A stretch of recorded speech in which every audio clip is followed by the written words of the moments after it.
are here to carve this bird. Love to eat turkey. And don't forget to pass the gravy to Paul Perillo. Ever tried on a hot dog, Paul? When you think about it, it's really a warm bologna sandwich. This week, the Patriots spend their Thanksgiving in Minneapolis, taking on the Minnesota Vikings. Turkeys are beautiful, intelligent animals. No, they're not. They're ugly and stupid and delicious. Come gather around the dinner table as these turkeys gobble. This is the Patriots Pregame Show, fueled by Dunkin. Happy Thanksgiving, pilgrims.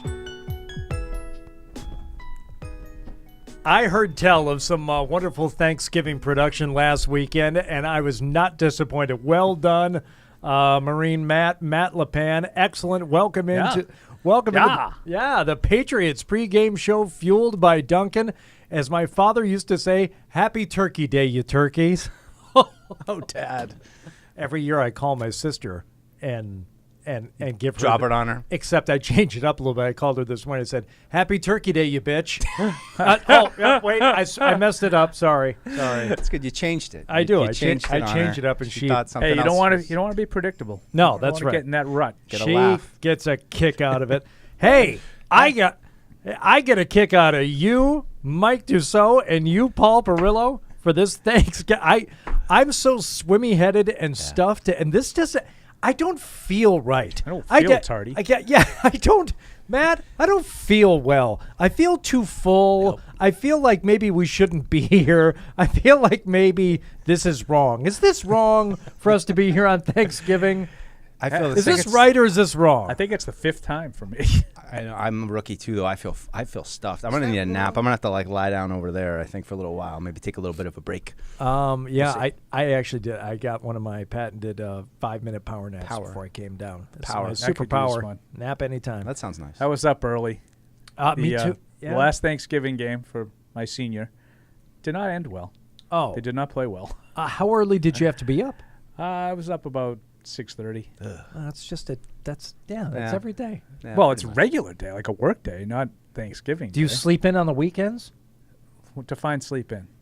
At 8 o'clock. Oh no, I don't ever get that late. Oh, okay. I would kill for that. Who's getting at 8 o'clock? I All don't. right. People who don't have dogs and kids. Yeah. I guess. Yeah. Can you get back to there after your kids grow up and you don't have any dogs anymore? Like I never see myself sleeping past 8 o'clock again in my life. Here's the problem: when you get to that age, and I'm already there a little bit. Paul, maybe you can speak to this. I'm as a you lot and I- older than you, guy. You're not a lot older than me. I don't sleep well anymore. I don't mean, either. no, I can- turned into my father years ago. I'm just up. You Yeah. get up, you got to go to the bathroom, you come I back. got you're things not to really worry asleep about. yet. Even Yeah. when I fall back asleep, about 4:30. Oh, this is going to be a problem. And then if I sleep for another 45 minutes, it's like it's that 5:45. Should I really get up? I guess because I'm awake. What else am I going to I do? hear Just you. lie here, think about things. Just oh, go get my no. coffee. My No. coffee's waiting for me. Yeah, I like to say the Thanksgiving game today for my boys. I like to say they played the game as if they got knocked out of the playoffs last week on a last-second field goal that prevented them from going to Gillette Stadium for the Super Bowl, That sounds. which coincidentally happened. This sounds oddly specific. Is Right. that exactly what happened? And that's how we played the game today, which obviously meant nothing in the big picture other than, for the seniors. My son and his friends was their last ever game. And, it was a little emotional, not going to Yeah, lie. I bet. It's a little emotional on the field. I mean, not to get into it, but is this the last game for your son? Does he have any desires? He'll to never play football, yeah. Okay. He barely wanted to play football this year. And then he broke his arm against Archbishop Williams, so it was not a Okay. great experience. But overall. it wasn't Rudy-esque. He wasn't walking No. away from the greatest time he ever had in his life. No, that'll be my younger son, who'll have 2 more years, and I believe he'll be one of those out at midfield kissing the logo on senior night. Oh, yeah. Put some grass in his Yeah. pocket. Take it Yeah. with him. Well, you know what? Have something, especially in your high school years, that you care that much about, because they have to be like monumental things, like your kids or a really good car, things that are really important. Because beyond high school, what are you going to care that much about other than your family? Yeah. Maybe that one car. Oh, I'd like to have that one car back. First one? Now, what was that? Your car? first one? No, it was my Vegas car. My 77 Nova was my first car, and that was great. But I had a car in Vegas, a true 2-seater BMW M Coupe. Oh. Hardy. Oh yeah, Living that life. No, Cruising? it was a Soulmate? Going my way? It was several years doing? old, but they only made a handful of them, so they were kind of weird. There was like a hard top M3, but an M version of it.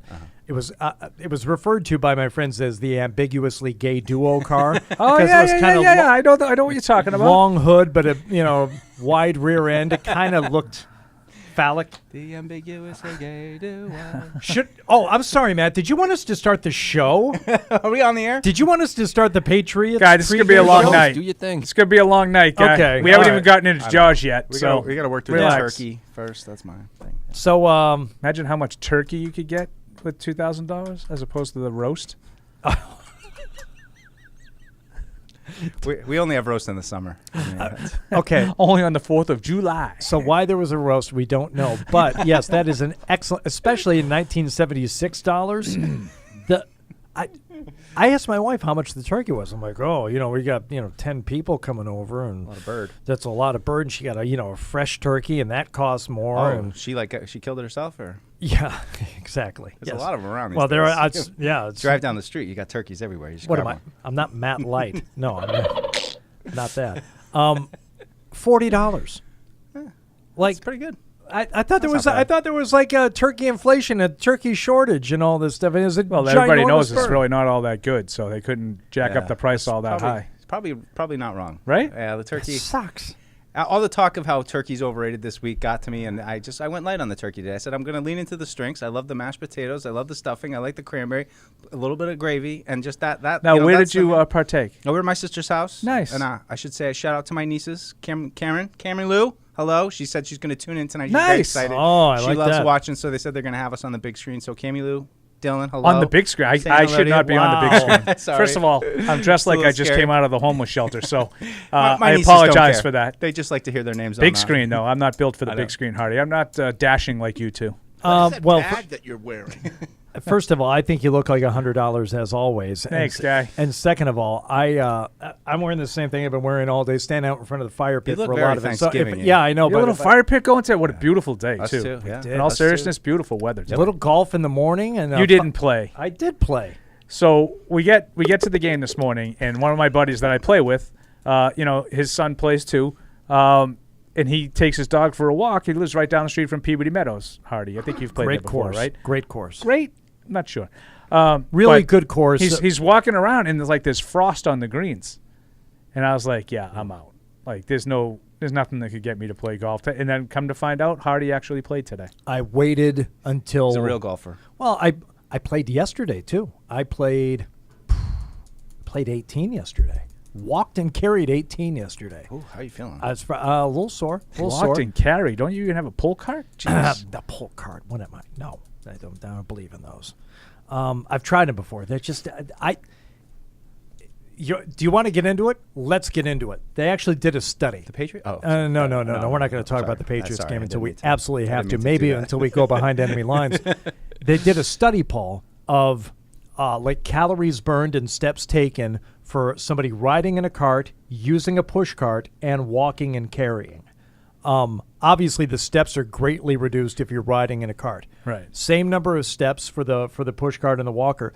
The surprising thing was the number of calories burned, essentially the same, because it is work to push that thing. Yeah. And you sometimes can't take it everywhere you can carry your clubs, and you end up getting a few more steps in, and you end up it's just as much work. If you unload your bag and get it down to the bare minimum, just the clubs you need and a few golf balls, that's it. Right. Carrying is the way to go. That's what I think. Yeah. things up and put them down. Thank you. All right. So keys. Go. Why did you leave the keys up on the table? You wanted to. You've waited all week for it. The whole team's in the locker room right now, just listening to this, waiting to hear what you're going to say. Without these keys, the Patriots are destined and doomed to fail. Here are Hardy, Paul, Mike, and Tamara's keys to the game. Why did I steal your key to the game also? You have the key. You have the right one.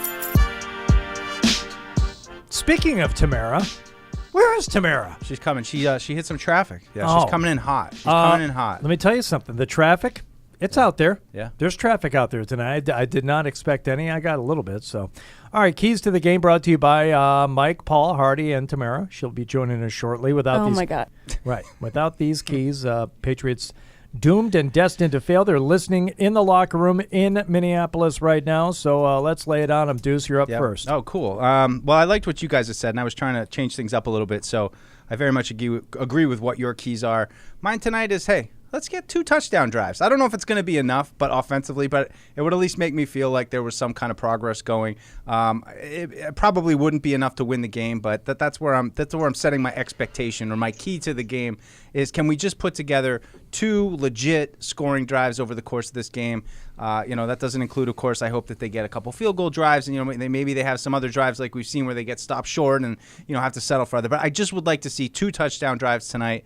I think that will really help them be able to maybe get in control of the game early if they can execute those early. But that's my expectation this week. We haven't seen it in a bunch of weeks where we've seen 2 touchdown drives. That's what I'd like to see today. Okay. I'd like that too. So 2 touchdown drives. Feels like tutties. Well, it feels like it feels like a wonderful goal. I don't know if it's enough to win the game. I don't know if it's going to be key to winning. I know, and that's why I think it's going to be close. And I mean, ideally, you'd love to have 3, but I don't want to get crazy. All right, just yet. Paul, what do you got? I just think this comes down to making Kirk Cousins primetime Kirk Cousins. He struggles in these big spots, and I think one of the big reasons is you get pressure on him. I think that's been the Patriots' MO on defense against some of these offenses that are a little limited. This is a better offense than the ones they've been facing, but not by a lot. I think Justin Jefferson is outstanding, and he is in the conversation for best receivers in football. So I think if you don't be careful, he can hurt you. That's why this offense is better, certainly, than what you've seen the last month. But it's not great, and you can get after them a little bit. I think Christian Darrisaw, their standout left tackle, is out with a concussion. I think the Patriots need to concentrate on continuing to get pressure on the passer, make Kirk Cousins uncomfortable, and that's when you get primetime Kirk. All right, I like that, and I guess you and I are kind of in the same frame of mind there. I think you're both right, though. I mean, this is huge. This is the key. Yeah. You have the key, as Paul says in the opener. And that's exactly the way I said it. When I strongly agreed with Hardy's key. Yeah, limit Cousins to a dozen. Does it have to be that few in terms of completions like the Cowboys held him to when he completed 12 passes last week? No, but it helped. It truly did help, the overall tone of the game. Just make it so difficult for him, either through pressure or through, just downfield coverage, whatever you can do to limit the completions, because running-wise, I like the Patriots' chances against the Minnesota run game. I like them playing in a tight game or, heaven forbid, with a small lead. I don't see this going a blowout the way of the Patriots offensively. And we can get into, how confident I really feel about, this game in general a little bit later on. But in order to win, you got to limit Cousins. You got to pressure him. And, yeah, you're going to have to score a little bit. So I think we're all kind of, working toward the same thing. Yeah, I would have gone with yours. I was trying to think of something cute, but you guys had them. And then I was overthinking my cuteness. I was like stuffed Kirk like a turkey, thinking Thanksgiving themes. I didn't have anything I felt good about. I was trying too hard. Stuffed Kirk like a turkey? That would have been I was trying to get something with the gravy. Yeah. I was trying to get something with the King's like Hawaiian. Your cousins are coming over. I don't know. I got lost in the woods trying to come up with a good joke. So I just went with, I'm just going to go straight forward. But I think you guys are totally right. Paul mentioned the left tackle situation with Darrisaw. I think the right guard, Ed Ingram, has struggled at times as well. So Patriots, huge strength this week. Paul wrote, I don't know if anybody wanted to read it, but this week in his notes, wrote about the Patriots' pass rush pressure.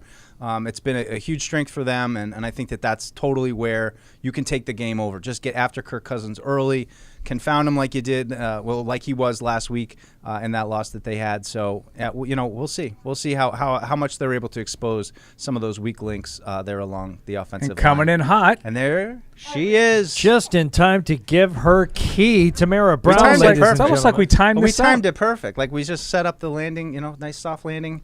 I'm going to continue to talk. until she gets her headphones on and her microphone unmuted. I'm out of breath, guys. Well, Tamara walked by very quickly, so I got like a waft of something. So you're either at a Thanksgiving where you had a lot of vanilla, or you're wearing a very delightful scented cosmetic of some kind. Ooh, Cosmetic. Yes, I my love the vanilla. perfume is It's- everything.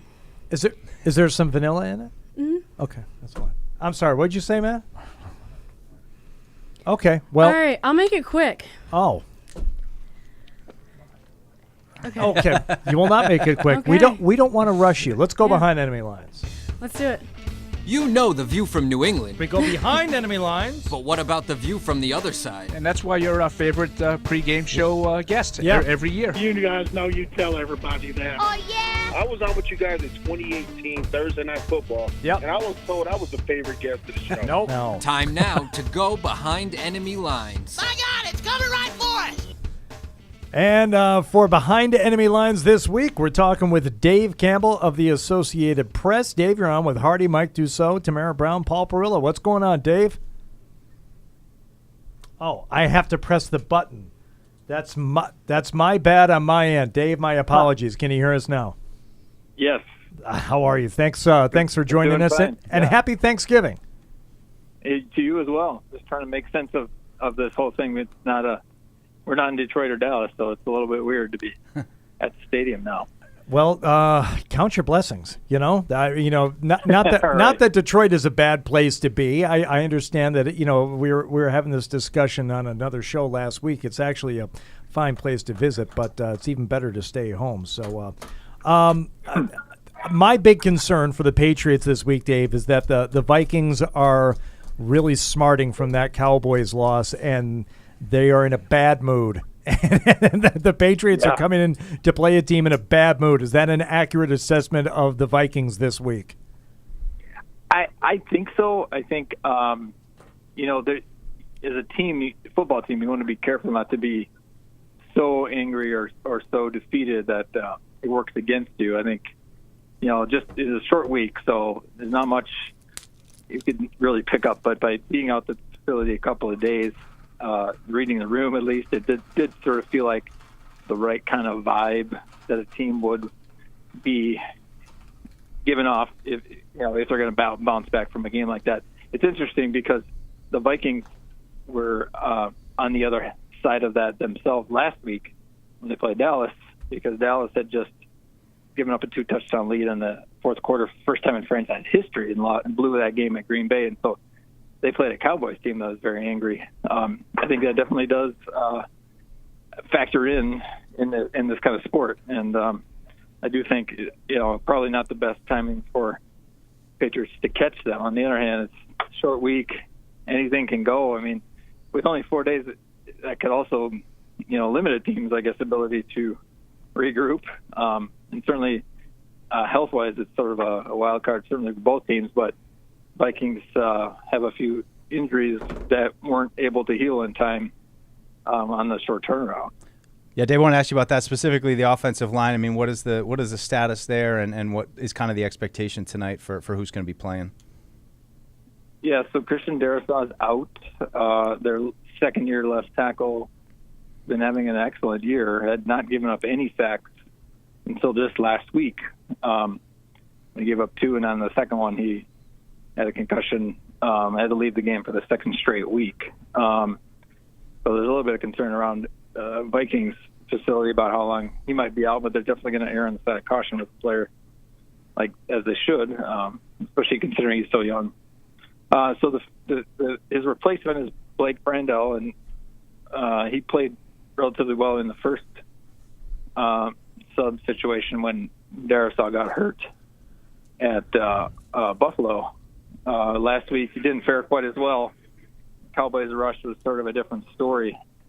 So that's definitely going to be that is the number one area of concern, or the number one area to watch in this game, considering how good the pass rush is for the Patriots.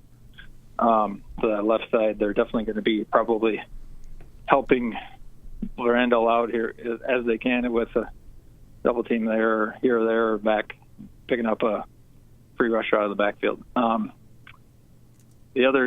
the flip side, the other injury situation to watch for the Vikings is they will be starting Duke Shelley at cornerback. He's basically their fourth stringer.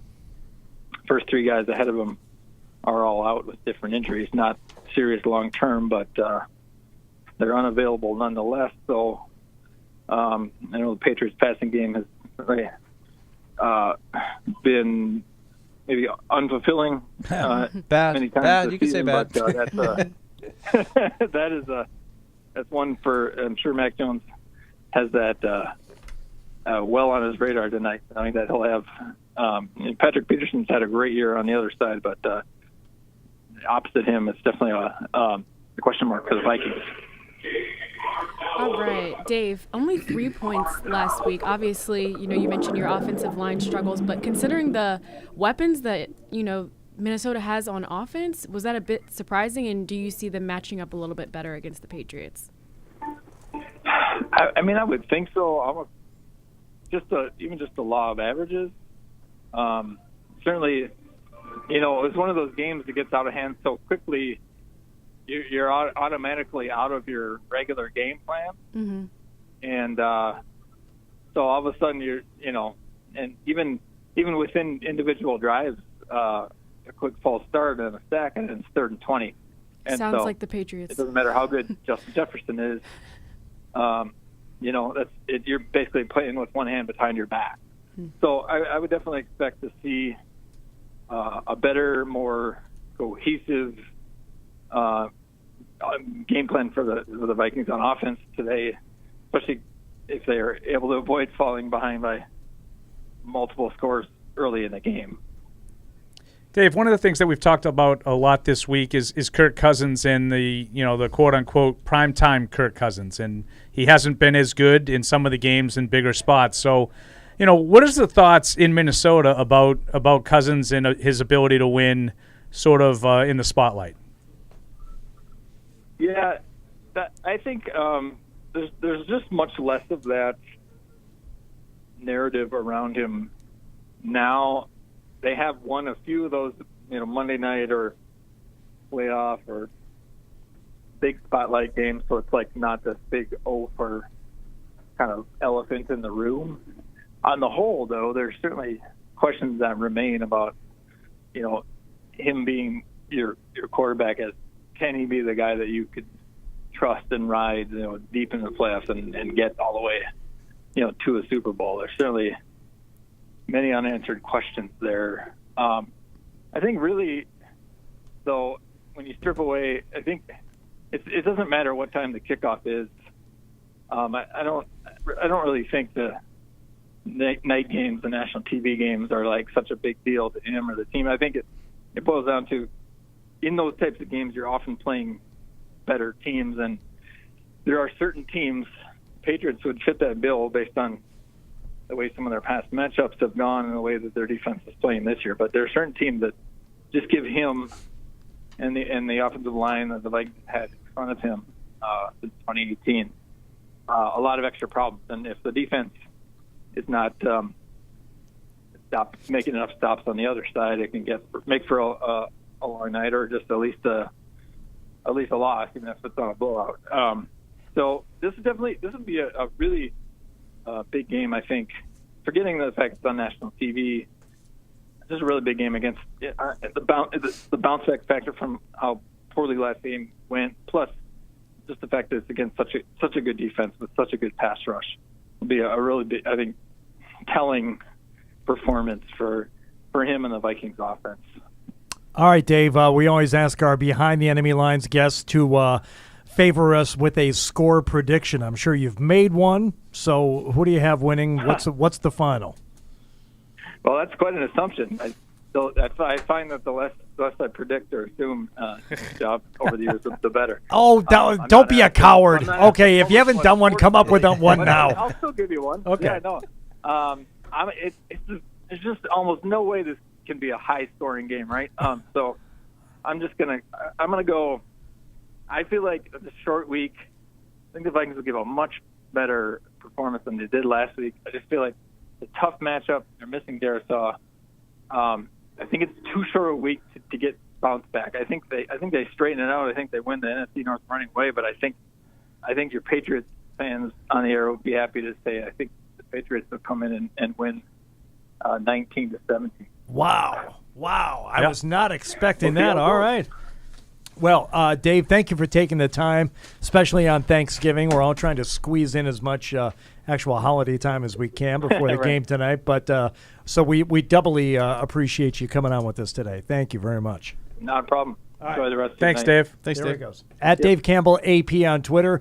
They're in Minneapolis. Dave Campbell picking the Patriots tonight, 1917. That was my score. He took my score. Yeah. Oh, He did. Oh, That's a little peek into the end of the show, I if you know. were A wondering. little preview. Oh, boy. Deuces. Well, what else? That's What else ironic. do you want to give away? But just of all the most random scores to match, 1917. I don't even know how you get to 19. I mean, a lot of threes, but Yeah, talked a lot about the offensive line for the Vikings dealing with problems. The reports out of Minnesota now, Dalvin Tomlinson also will not play defensive tackle for Minnesota. So it's all coming up Patriots. yeah, that's a big break. I was gonna say, missed extra points, but they're inside. Oh wait, so were the Bills and Lions today, and those guys couldn't kick. That's unbelievable. Yeah. This is unbelievable. Unbelievable. Although they both made kicks when they had to. 51-yarder for the Lions, 45-yarder that for the Bills Lions to one, win man, it. he snuck it in there. Yeah, He I really mean did. the big kicks they made in a warped sort of way. The missed extra point for Buffalo saved them, because if they had made that extra point and they were up 4, Detroit's Probably trying going to score for a it on touchdown. 4th and 1. Yeah, right. Well, they're Or definitely 4th going and for it on inches, 4th and whatever it 1, was, but yeah. they're trying to score a touchdown instead Right. of playing for a field goal. Right. Tamara, before Deuce gives anything else away, like your like your key to the game. Hey. Because I don't know. You ruined the whole show. Fine. Thanks a lot, Mike. He's going Great out. job. He's going out of order. He is. We didn't get a chance to hear yours before we went behind enemy lines. What's your key to the game tonight? Love that.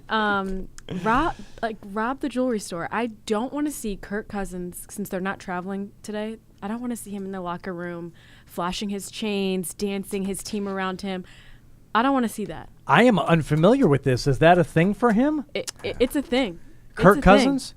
It's a thing. Yeah, he's like shirtless with like a chain and Shirtless some with a glasses, chain, and he's like doing like a coming little back from shimmy. Washington. It's a whole celebration. thing. It's a whole thing. I don't want to see that. You can take And the guy out of Michigan State, but you can't take the Michigan State out of the guy, So apparently. I don't want to see that. I don't condone, violence and felonies like robbing jewelry stores, but I don't want to see him after the game wearing chains and celebrating in the locker room. Therefore, I need the defense to put some pressure on him, make him uncomfortable, and honestly, I'd be pretty happy if they come away with 3 points again this week. I like So, that. I don't want to see Kirk Cousins in a locker room dancing with jewelry on. Yeah. Sorry. I think you guys are all on it. And I think it's a bad sign out of the gate if Kirk Cousins looks like he's got some comfort in the pocket and is able to get the ball out quick and is just seeing things well. I need a 9-sack not a performance great- today. He's just That'd be great. do it. Paul, he's always been the type of quarterback to me that looks like a guy who has the requisite skills.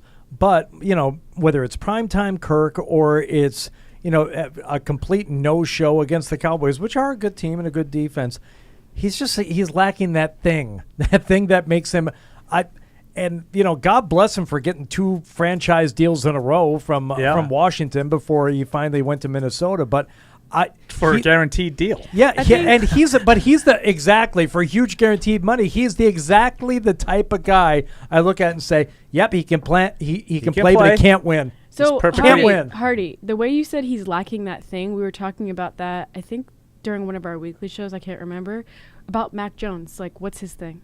Yeah. What's his thing?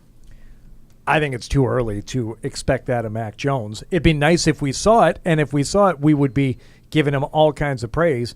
But a year and a half into his career, I would not count that as a mark against him. I would say it's something he hasn't shown yet and might not end up showing. Yeah. But for Kirk Cousins, at some point he should have shown you that he can put a team on his back and win a big game for you. He's got the money. He's got the talent around him. I mean, I think it just shows how desperate the league is for quarterbacks. And, look at watching the Giants right now. Like, what are they going to do with Daniel Jones? I mean, it's the same kind of, I probably think Kirk Cousins a little better than Daniel Jones still, but, you get attached to one of these guys and you have a choice. Do you either retain them and their warts, or do you jump back into the fray and say, let's try to, hope we hit magic in the draft, or, a team like Indy who goes and takes all these veteran quarterbacks, and I think they've decided, all right, we got to get out of this business now. It's just it's hard. It's or hard even to find the those Jets guys. who have picked so many top 5 quarterbacks as of late, and bus.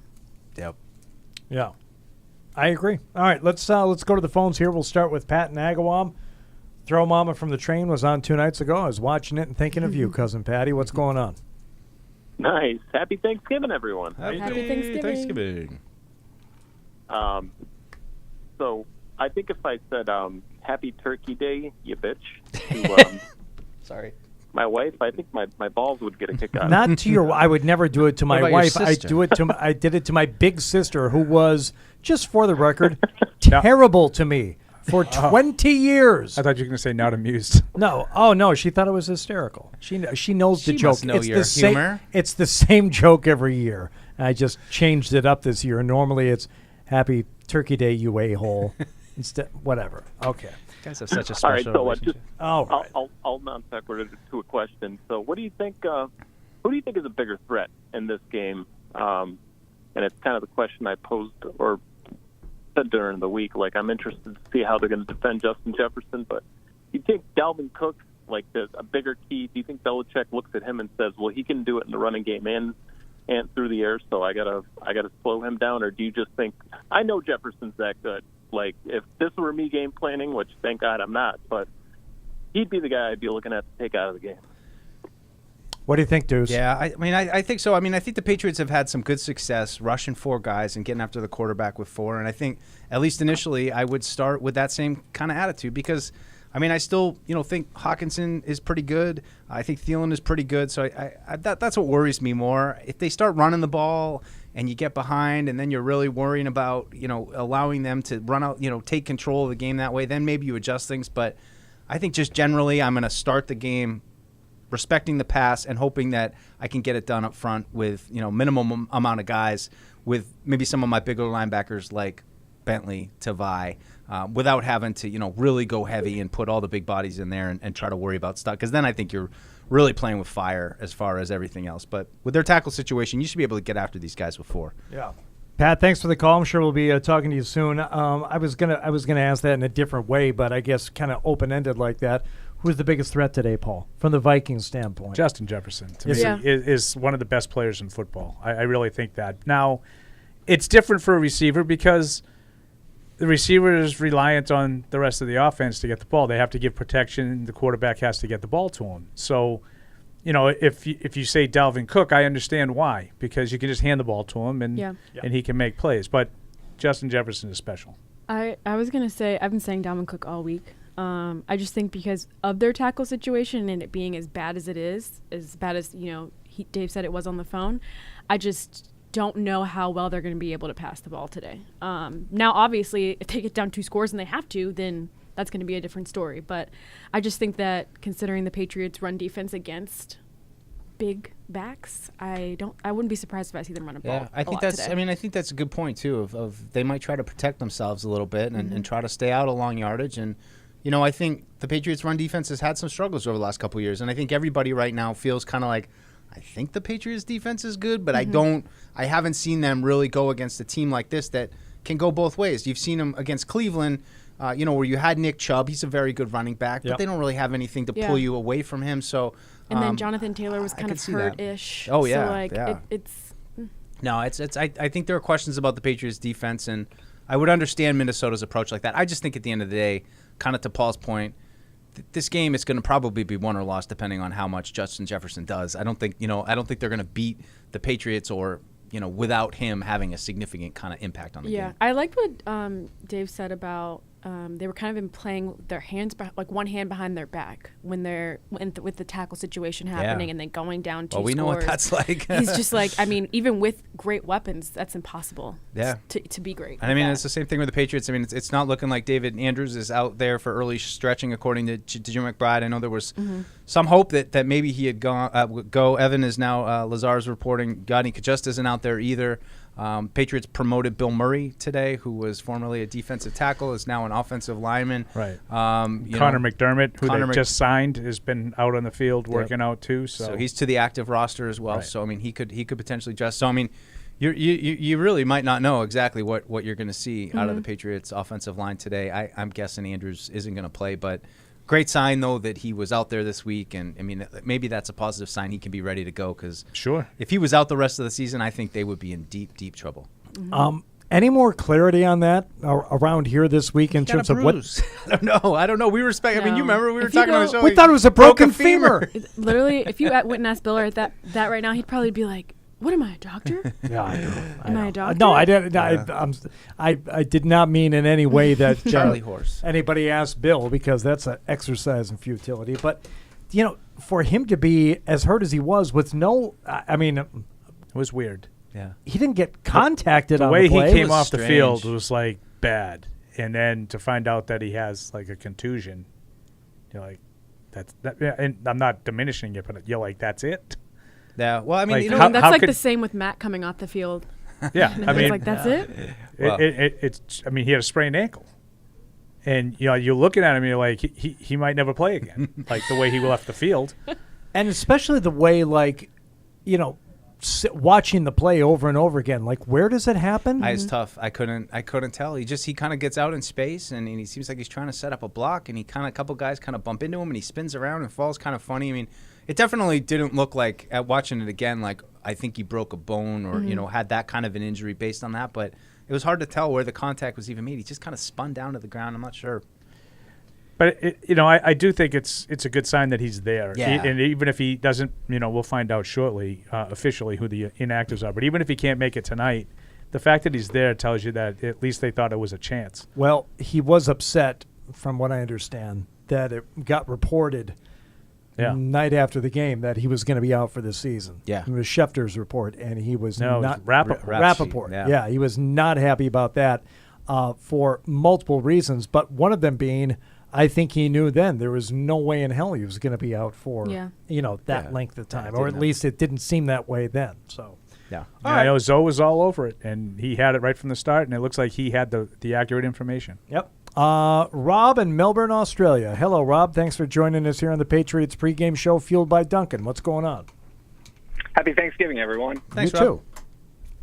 too. Just a comment and then a question for you. I'll get off the line. First, the comment.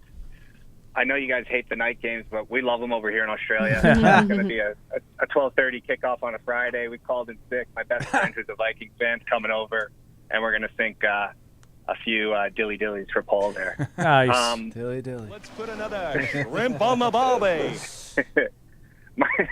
My question for you is, let's say the O-line holds up all right, gives Mac enough protection that he can actually move to his second read. If he has a piss poor game again, is it time to cut bait and move on from Mac? And have a great night. Thanks for staying up late, and I'll try and catch the post game show. Bye, everyone. All right, thanks, Rob. I mean, I don't think so. I mean, I'm really hopeful tonight. We talked about it on Unfiltered this week that this is an indoor game and that he's going against his own defense. And I mean, the offensive line issues are real, and that could blow things up. But I'm going against a bad defense. Going against a bad defense. I thought he made some strides last week. I thought he looked kind of comfortable a little bit in the pocket. He made some throws. I thought they strung a few things together. It's nowhere near good enough, but I'm still kind of feeling optimistic that he can have a real good game tonight and kind of just continue on this path of what he did kind of last year with just taking what's there. It doesn't have to be crazy, but if he had a real bad game today, I don't think it's going to really do much. I mean, I think you just got to continue to fight through it. Yeah, you sound like got to work through it. A Zach Wilson situation? No, I don't think. And again, we'll keep talking about Zach Wilson. Zach Wilson got where he is now because of what he did after the game, not what he did during the game. That's an excellent point. Yep. Yeah, but I mean, and too, like Davis Mills is getting benched too. I mean, it's happening right now for these kind of guys in their second year. So Mac, I think Mac understands, but we'll see tonight. It is a big game for him. Everyone is now. I don't necessarily want to get into this right now, but just so you know, and I don't know where you fall on this, Paul, Tamara, but Deuce just brought it up, and you're hardly alone. This notion that there was improvement last week. Saw a lot of good things offensively. This is going to take some time, okay? Because I know what you're saying. I do not feel impressed to the point of mentioning it or even making it a topic of a conversation or a column. Deuce and I had this out on Tuesday. That's why I let it go. Holy crap. Phil Perry and I almost They had came 290 to yards of blows over offense, and people wanted to throw a parade. It's just unbelievable. Did you see the play I just action? said he looked average. I didn't say anything about parades. I just said he looked average. He looked back at average to me. Like, that was it. I think the only improvement I saw, and this is, I mean this with like no irony whatsoever, was coaching. Yeah. I thought they did 2 or 3 things that I hadn't seen all year, and they worked. Some of the things they dialed up worked for chunk plays that confused the Jets, and I give them some credit for that. There was some coaching going on for the first time, I think, all year. Offensively, they didn't string anything together. They didn't move. They didn't move the ball. They didn't score any points. And Mac got sacked 6 times. The offensive line was abysmal. The offensive line was abysmal, but even Mac specifically, to say that Mac had a good game. Look, he didn't stink. Nope. He didn't throw picks. No. He didn't do that. I think that's what they mean by like good, just because he has had like 2 in almost every game. I think that's why they're like, when you complete 23 passes better. and so many of them are checkdowns or screens. I'm just what do you what Was do you that want? what I'm not but impressed. that was last year. No. That was last year, right? All I'm saying. And that's what everybody wants. He looked average. Everybody That's says, all let's I'm go saying. back to last year. Congratulations, he looked average. When That's everybody all I'm thought saying. the offense sucked. Let's go back to the way the offense sucked, because the way the offense was trying to evolve this year wasn't working. So then you have it and you score 3 points, and then everybody says, see, it was better. I don't get it. I don't get it. Okay, the offense this year, it sucks worse than it sucked last year. This is not we already went through this. I know. This is not but directed we're at having Deuce. fun. This is We're awake. Yeah, I got my turkey This burger. is more of a. But that's all I'm saying. And I get why people get frustrated. And I'm not trying to say that, Mac is on track and it's all going to work right now. I was just like, wow, he stepped in the pocket and delivered like 2 or 3 throws. That's all. That was where my bar was. I'm not trying to this is why I'm not arguing with Mike, because I know what Mike is talking about. We need a moderator. Mike was finally like, hey, I've hit rock bottom here. This is basically what Mike said on Tuesday. It can't get any worse. So all of a sudden he stood in there once and he actually went through his progressions and made a throw to Jacoby Myers for 20 yards. You're like, hey, all right. I'm back, baby. And this is why I'm not, normally I would jump all over a comment like that. You know me. It's not just because it's You're late. not going to let that go. Because we already hashed this out on Tuesday. We've come to common ground. Yeah, we had a mediator. All right, good. Yeah. All right, we're going to step aside. We'll break when I want to break. Okay. Hey, do you we just want got going. Let's break. We're just getting warmed up. Can I finish? Okay, I'm finished. Thank you, Bridgestone, the official tire of the New England Patriots. And Bridgestone tires are now on sale through December 10th at all Sullivan Tire locations. Visit sullivantire.com for a location near you. TouchView Interactive from the Yokers Company offers New England's leading schools and businesses technologically advanced and easy-to-use interactive displays, providing enhanced collaboration and improved student outcomes in the classroom, and an easy way to foster communication and teamwork in any business environment. Available in multiple sizes, TouchView also offers a built-in PC, allowing for easy use through video conference systems. For more information, visit okers.com. $1 million? For picking players? That's a lot of money, DraftKings. You know how many jokes I got to tell to make $1 million? Probably like a half of one. Take a free shot at $1 million with DraftKings, the leader in daily fantasy sports. Get in on the action with DraftKings, the official daily fantasy partner of the New England Patriots. New customers can download the DraftKings app now and play free for millions in prizes using code PATS. That's code PATS, only at DraftKings. Minimum $5 deposit required. Eligibility restrictions apply. See DraftKings.com for details. Verizon, the network America relies on, and the official 5G network of the New England Patriots. Patriot Place is the region's #1 shopping, dining, and entertainment destination. Shop your favorites, including Vineyard Vines, Express, Olympia Sports, Petco, and more. Enjoy dining at one of our 19 restaurants, including Six String Grill and Stage, Scorpion Bar, and Bar Louie. And don't forget about the entertainment. Explore your inner artist at Muse Paint Bar, watch a movie at Showcase Cinema Deluxe, or grab a controller and start gaming at Helix Esports.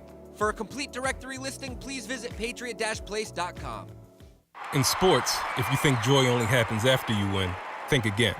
Look at the world's most successful athletes like Serena Williams, Brooks Koepka, and Alex Morgan. They don't spend all their days grinding away. They take time to enjoy themselves, like getting together with friends over a Michelob Ultra, because they know that happiness is the key to winning, and that joy is the whole game, not just the end game. Michelob Ultra. 95 calories, 2.6 grams of carbs. It's only worth it if you enjoy it. Enjoy responsibly. AB Michelob Ultra Light Beer, St. Louis, Missouri. There's no season better than football season. And there's no better place to get in on all of the action than with DraftKings, the official daily fantasy sports partner of the New England Patriots. To add to the thrill, DraftKings has millions of dollars in prizes up for grabs every week. So head to the app now and check it out. If you haven't tried it yet, fantasy football is easy to play. Just pick 9 players, stay under the salary cap, and pile up points for yards, touchdowns, receptions, and so much more. There's no better way to put your football knowledge to the test than to compete for a shot at $1 million in total prizes. Download the DraftKings app now and use promo code PATS to get a shot at millions of dollars in total prizes every week. That's promo code PATS to get a shot at millions of dollars in total prizes every week, only at DraftKings. Eligibility restrictions apply. See DraftKings.com for details. Join the conversation by calling the Ace Ticket hotline at 855-PATS-500 or email the show at webradio@patriots.com. I only cross streams from Randy Hart. Excuse me? It's old boo. You two are very close. Live from our studios inside Gillette Stadium, here's Hardy. 855-PATS-500. Email webradio@patriots.com. I'll get to some of your electronic mails here in a little bit, but first we're going to talk to Moises in Florida. Moises, what's going on, man? Hey, happy Thanksgiving, guys, man. I haven't called for a long time, seriously. I just called to say happy Thanksgiving. Thank you for everything you guys do. I listen to the post and pregame show and the weekly show. I'm on Filter all the time. I even watch Paul, Tamara, and Dukes in TV on the on the app that I have. Wow. So, yes, happy Thanksgiving. I hope the Patriots win tonight. If they win, they're going to win by 3. It's about time that we start rolling with these games. But I doubt it. But, hey, that's all I got to say. Thank you for everything, man. Moises, Happy Thanksgiving. thank you so much. Moises. Yeah, Thank you. and thank thanks you for being such a loyal listener and follower. Yeah. Please don't wait so long until your next call. We love hearing from you. Thanks, Moises. And being the only one that watches the Have a TV good show. day. Yeah. Bye-bye. So you're the one. So if Mac Jones has, by some miracle, a 400-yard game with 3 touchdowns, are we expecting what type of Tamara, celebration? you're an absolute caution. I mean, okay, wait, because what type of celebration would you expect? Bless a your heart. A gritty in the end zone. You like, are panic. If it's going to happen, it's going to happen against the worst defense in football. I mean, they're 31st in pass defense. This is a bad defense. I mean, or Hardy, or you could see him come out like Kirk Cousins in the locker room or the plane. Do we have the video with the chains? Can I see the video? Look at this. That could be Mac Jones on the plane back today. That's wrong. What is he doing? Oh, Look wait at his face. Is he making fun of Adam Schefter? Is he doing the Schefter No, thing? Schefter did that after Yeah, this game. Schefter did. Yeah. So Schefter was goofing on him? Yes. Oh, I never knew why Now- Schefter was doing it. Oh, my God. Now I get it. Yeah. I'm glad that we can make you hip today. Okay, Tamara, it's not a question of hipness. Now, this is something It's that I should interest. know in this job, but as I say oftentimes to my coworkers, boss, wife, I can't pay attention to everything. There's I'm a lot sorry I'm you- supposed to be paying got a lot attention of to. shows. I'm I sorry can't you pay can't- attention To to me, it's everything. more a matter of interest. So, I have no interest in so could I you always wanted picture? to say this for shizzle. Yeah. Could you that's picture good. Mac Jones on the plane today after? No, he a wouldn't great do anything performance? like that would rock the boat too much. He might do like a second of a gritty, and then he would think better of it, and he would stop. Yeah, I can't imagine. It would be pretty funny if he did put Oh, up 403 touchdowns. today. However, do we start thinking about this team differently with a win today in terms of what they can do the rest of this season and, dare I say, postseason? I mean, they would be 7-4, and this would be as little as you think of Depends how it comes about. Yes, the that's Viking- what I was going to say. Aesthetically Like, pleasing. do you or win just- 10-3 again? Yeah. Then no. If you go out and, put 34 on the board, win 34-17, yes. Okay, so now because we did get the win last week, I'm not holding you to something. This is a new week, so new attitude. Last week I said, I myself said I wouldn't care how they got the win. You did say that. You did. You did. Paul wouldn't say it last week. Yeah, no. Me either. So, And that's why. I said I didn't. The way the game unfolded is why I wouldn't say it before the game. I But said I think it's- didn't want 5 field goals, and I don't want 5 field goals today. But you're talking about a 6-4 football team, so I think it's okay to start thinking about how you want them to win. Mhm. It's not just enough wanting them to win. You want them to win a certain way. Yeah, because I don't think you're going to be able to beat good teams that way. That's Right. why. Right. Yeah. Right. I just think there's a lot left to be desired from this offense, just in terms of, can they even just string together 12-play drive and, have something in the second half that they go to that's different. And, but I still think no matter what kind of happens tonight, you're going to quickly turn the page to the Bills and the rivalry you have with them, what the Bills have done to you the last couple. There's so much drama with I that won't. game. If they if they put up like 400 yards of offense and move the ball, and it's not just because the defense strip sacked Kirk Cousins and they took over in the 20 and got a touchdown. If they put drives together and they score points on offense, I will not just sit there and say, yeah, but we'll see what happens against Buffalo. No. Yeah. I'll say tonight they played an 8-2 team in their place on a short week, and they showed offense for the first time in 8 weeks. I love what he's saying. I guess I can't get there. Like I can't even imagine it right now. Like for them to do that, like it would be great, but I don't know. I would throw this caveat in terms of like wanting a certain type of win. I still see enough quote unquote good teams struggling to eke out wins. We saw one earlier today. Yeah, in but I would Buffalo. rather if the Patriots win like that. I don't care if it's a close game.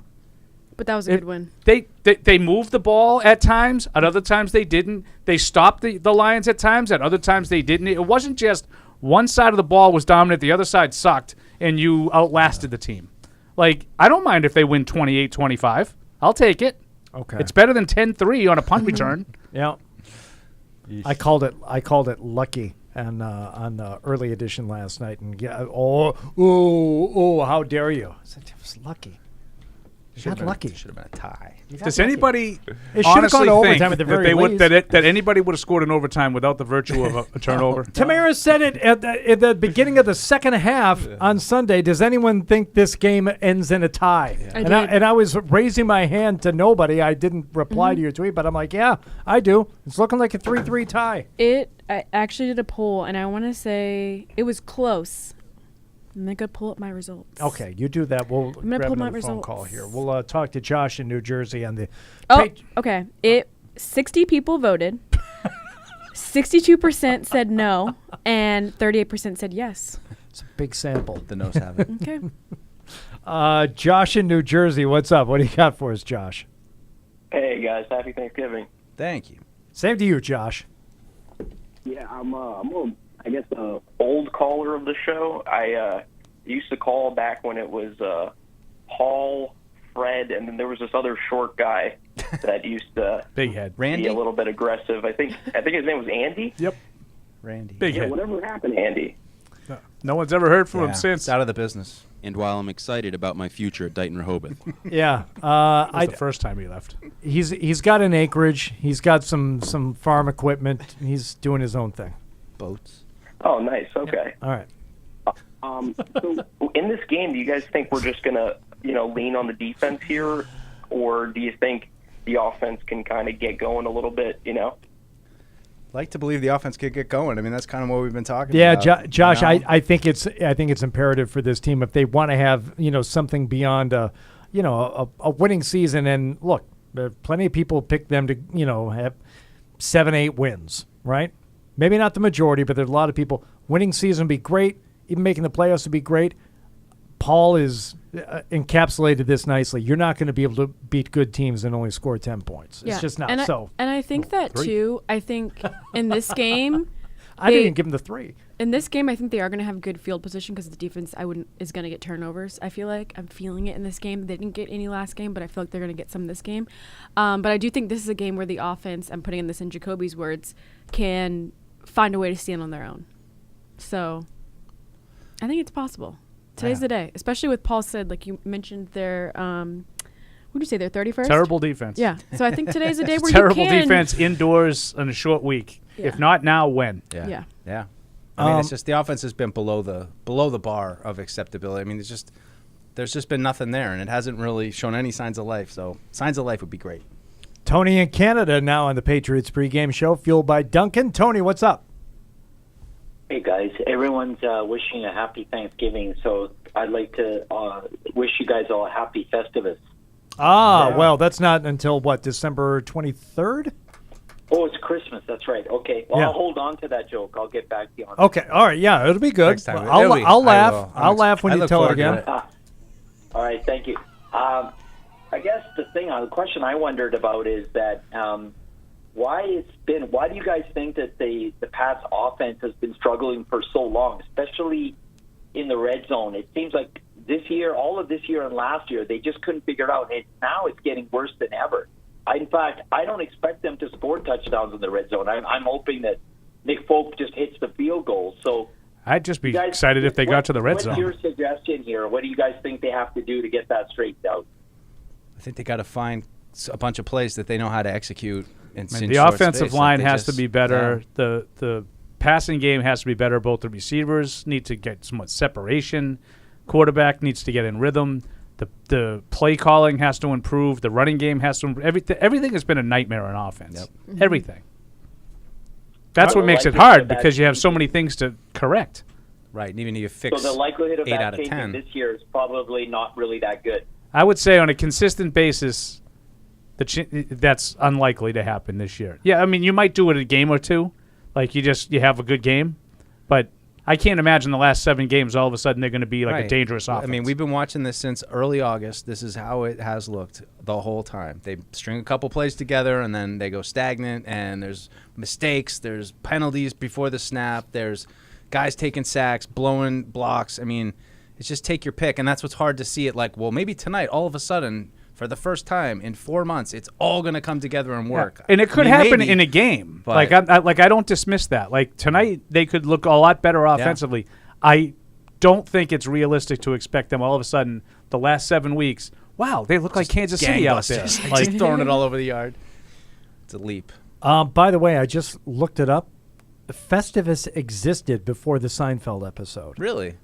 Same kind of thing, like airing of grievances? Originally created by author Daniel O'Keefe, and it first appears, he said it was celebrated by his family as early as 1966.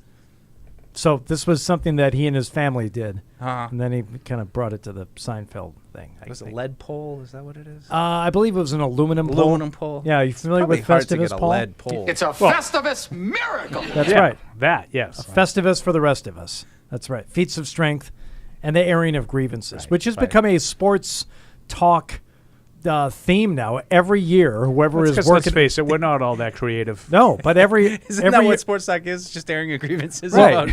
towards your team. Absolutely. And Mac Jones is your man, and Matt Patricia. And Don't you like how he pretends he's not doing this? I am doing it. Yeah. But I'm Festivus. He's above the fray today. Like he thinks he's like up here. But sometimes but he does the same thing. I do. Yeah, the guy who does the hoodie blog thinks he's above it. Yeah. It's crazy. That was out of line. You know what? It was hurtful. You're out of order. Yeah. You know what else was out of line? You guys saying that turkey isn't good. Turkey sucks. Terrible. Turkey is the worst. I like turkey. How do you like your turkey? I wish Alex was here because we both agreed that it depends on who cooks it. Some people make dry turkey. Okay? You're just not making it right. If the person, I've always had it made right. It just doesn't taste well. It tastes right. That's why it's so cheap, because it's not very good. Oh yeah, I liked that comment by Paul. He was like, "It's not very good. That's why inflation isn't making it go up." He's absolutely right. Did you like that? It was really good. I laughed. It's also just turkeys running rampant everywhere you go. Seriously, how do you eat turkey? Like, what do you do with it before you eat it? I like the gravy. Yeah, there you go. What do you like best about the turkey? Exactly. The gravy. You know, I like the gravy. You know, and I would agree. I dump a whole bowl full of gravy on it so I can stomach it.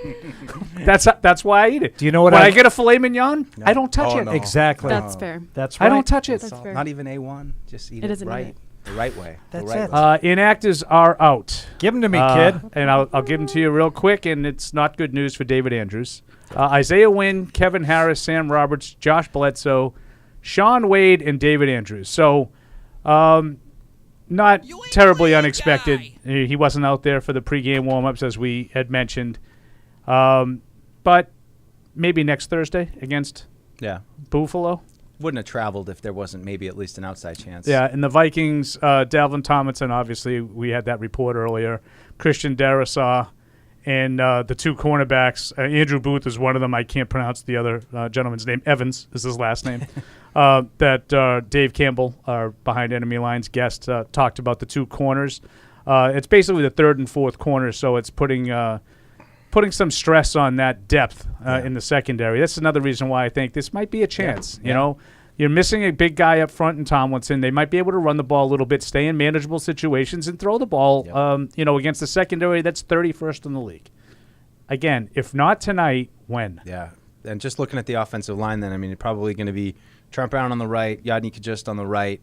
Connor McDermott will be probably the backup swing tackle, and then your interior backups behind Ferentz would be Cody Russi and Bill Murray. So hopefully no coaching decisions to keep Trent Brown out. And two starting offensive linemen for the Patriots out, so that there's some equity there. They're missing Darrisaw, and you're missing Wynn and Andrews. But I think this is a secondary you could take advantage of.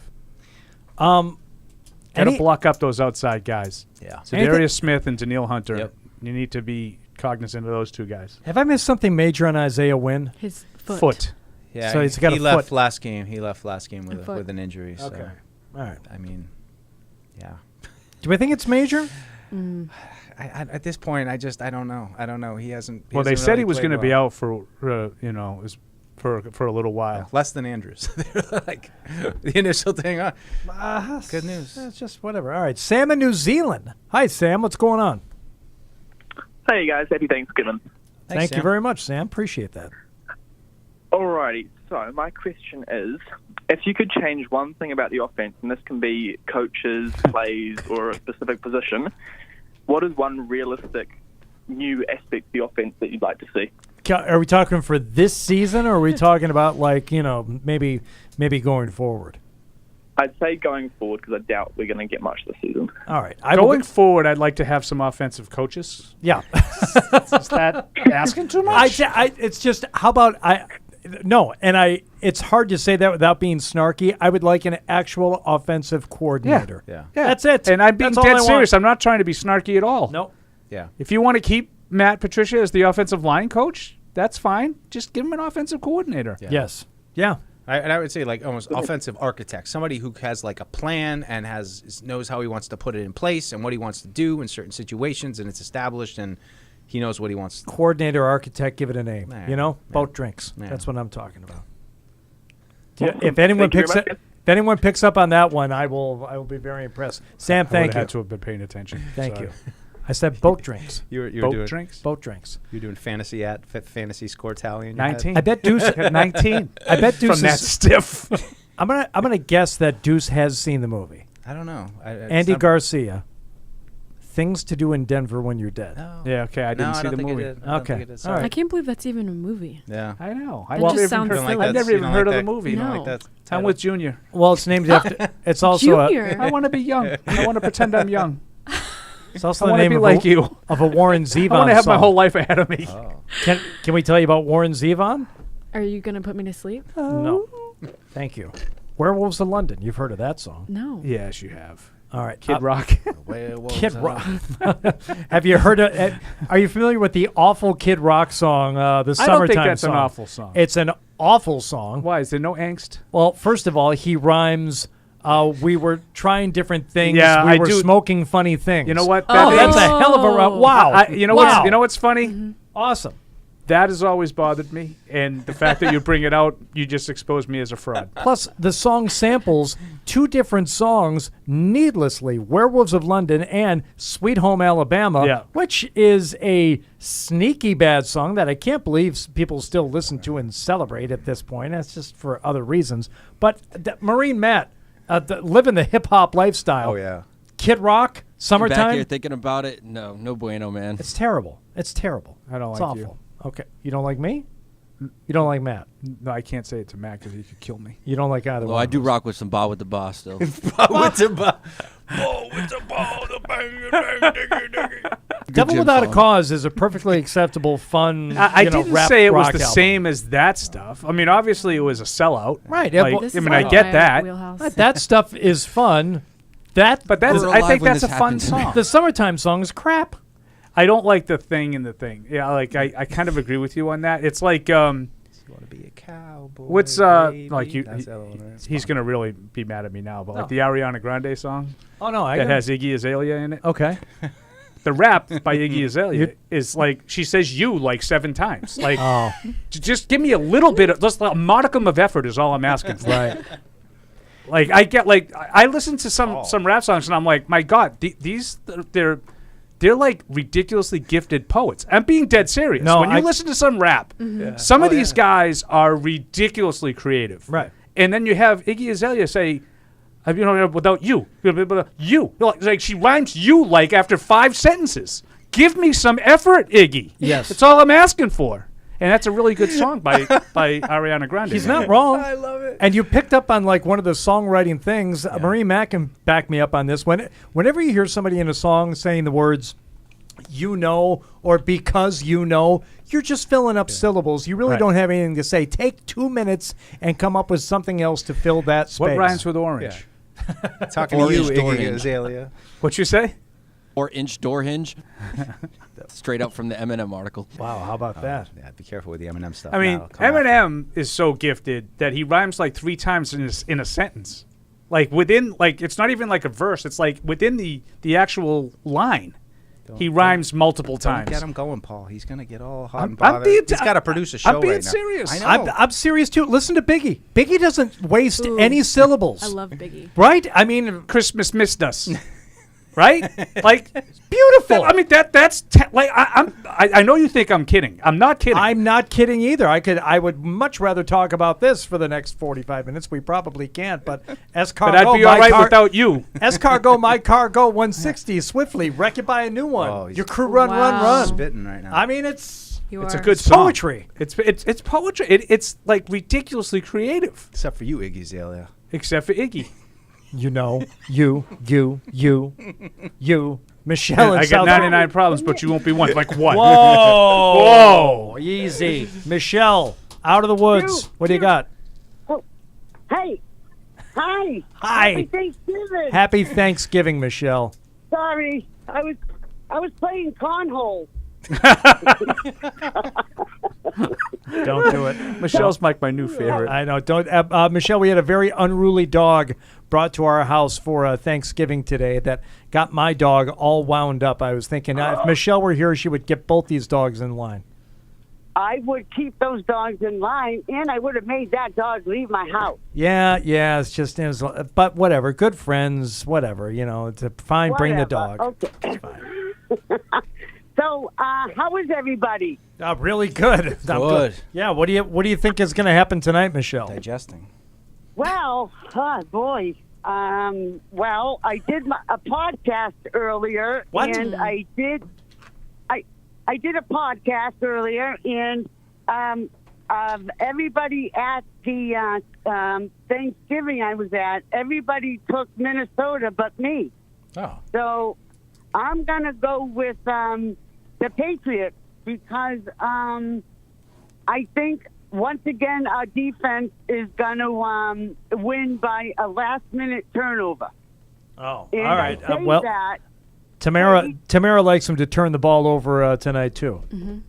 well, let me say why I say that. Okay. Because our defense, the defense and their offense are kind of close, but their rushing is a little bit. I think they're like in the lower end. I think in rushing in the league, I think they're like 23rd or something like that. Okay. And I think we're going to be able to stop that. And I think passing, Mr. Cousins, he gets flustered. And I think Judon and Wise, and I think if we can get enough pressure on Cousins that he's going to make a few mistakes. I think he's overrated. I think you've summed up what a lot of us have said about this game already, Michelle. And by the way, is this your own podcast or is this someone else's podcast you were appearing on? Do you want to know what it's called? Yep. Yeah, Yes, absolutely. I do. More than anything. It's in my not so humble opinion. She has the Tony Mass laugh. That's right. No one. Michelle, I love you to death. Thank you very much. Happy Thanksgiving. Thanks, Michelle. And you just absolutely nailed it. It's just like, and I love Maz too. I love the guy.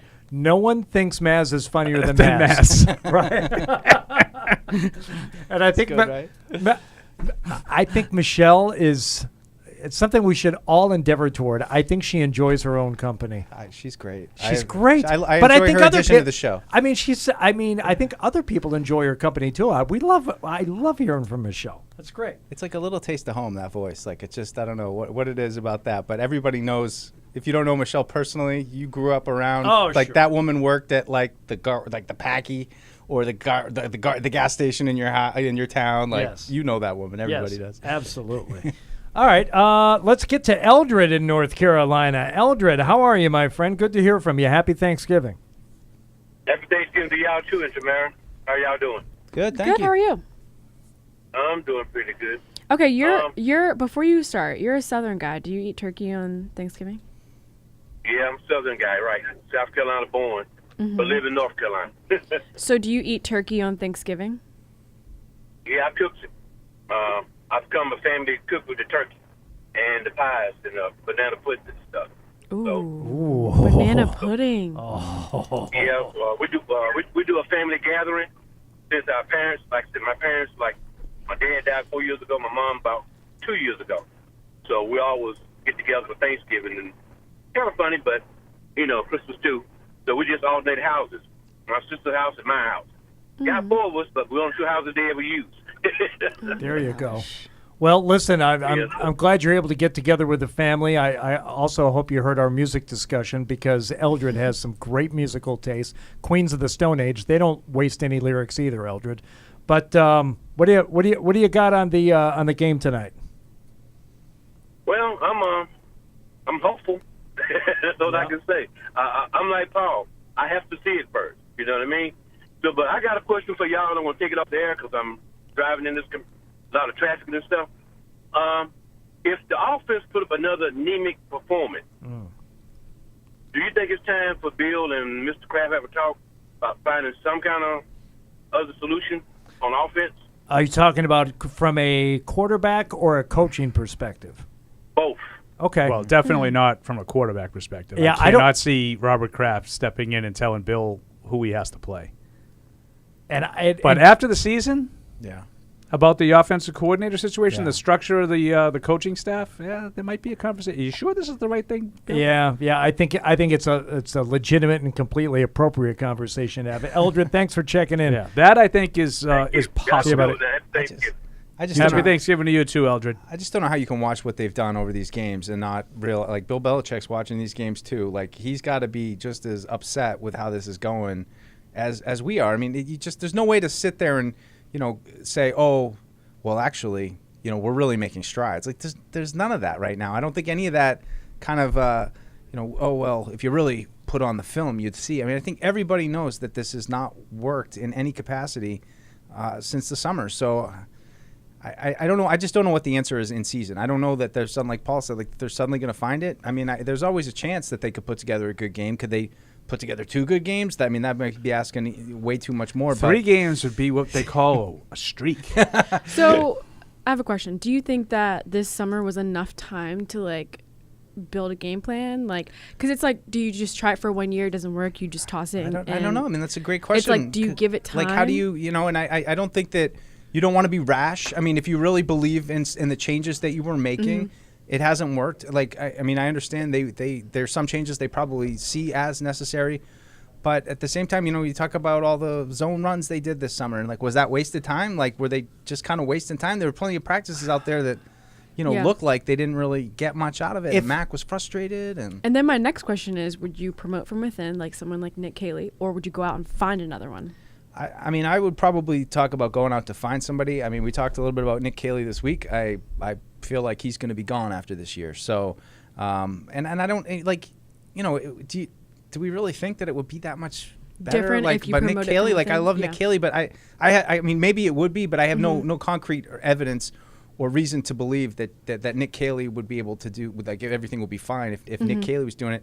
And I think the Bill O'Brien thing is certainly intriguing. But I just wonder what offense they go to. I mean, if they were to move on from this, do they say, well, this is what we established this year and you got to build off of that? Or do they say, this was a really big mistake. We got to get a whole new guy in here, say like, Adam Gase, just like as somebody who's out there, who's an offensive coordinator that could go out and install a whole new system. But then again, this is your quarterback. You're going to make him do another whole system next year too? I guess at least in that regard, you feel like you have someone coming in who has established a philosophy, who knows what they have as an offense, they know what they want to do, and that might inspire a little bit of confidence if you did have to change things up completely again. Yeah, it would make me nervous again to have, Mac learn all this stuff and then learn it all again next year. Yeah. Well, I don't know if things do not progress and they don't figure out something that's going to get this offense clicking, to say like, well, we really believe in it, based on what we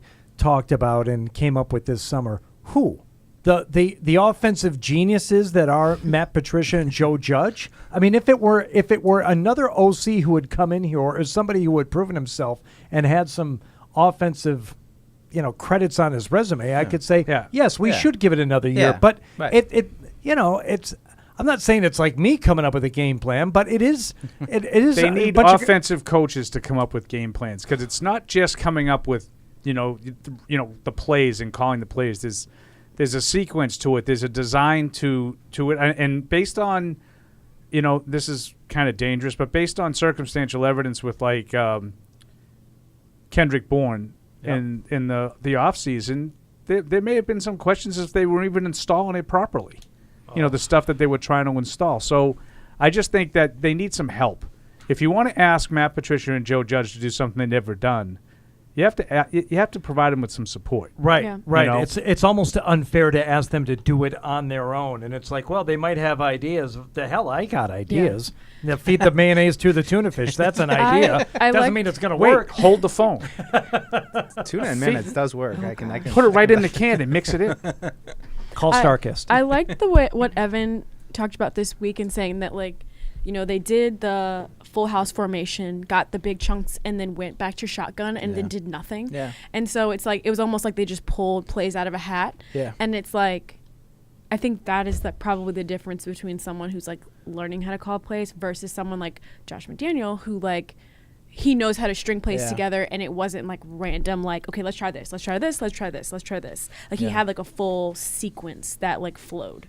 Yeah, and I mean, I think the thing about the wide zone, when we were all on the Shanahan offense, and every show we came in here, the Shanahan offense, that's a very, I don't want to say straightforward. Obviously, it's complicated, but the way that progresses, it's you wide zone, then you bootleg off of it, and then you go back to like inside zone. I mean, there's a whole kind of set progression. Not that you're always going to follow that, but I think to Paul's point, that might have been some of the you're not doing it right.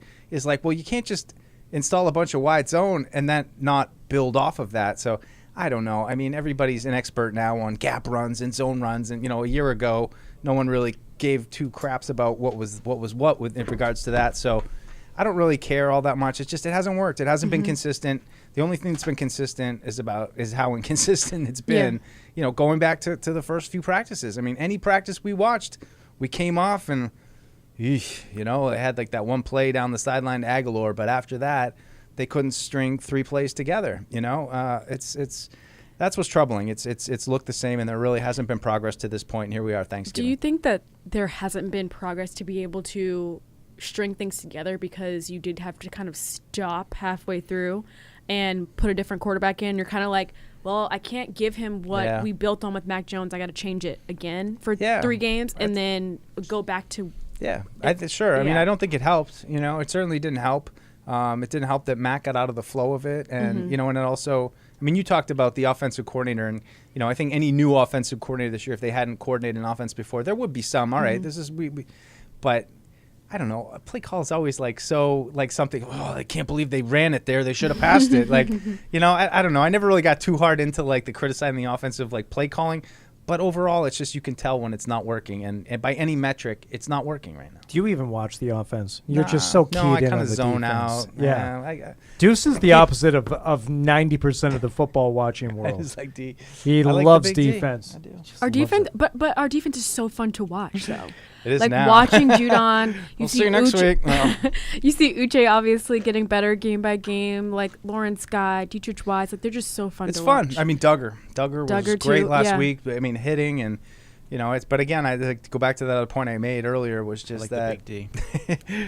I want to see them against good teams, and I am excited tonight to see the defense against these guys because they got some good players and they're going to challenge. I think the secondary coverage with Jonathan Jones, Jack Jones. Those guys get up against Justin Jefferson. They're gonna have their hands full.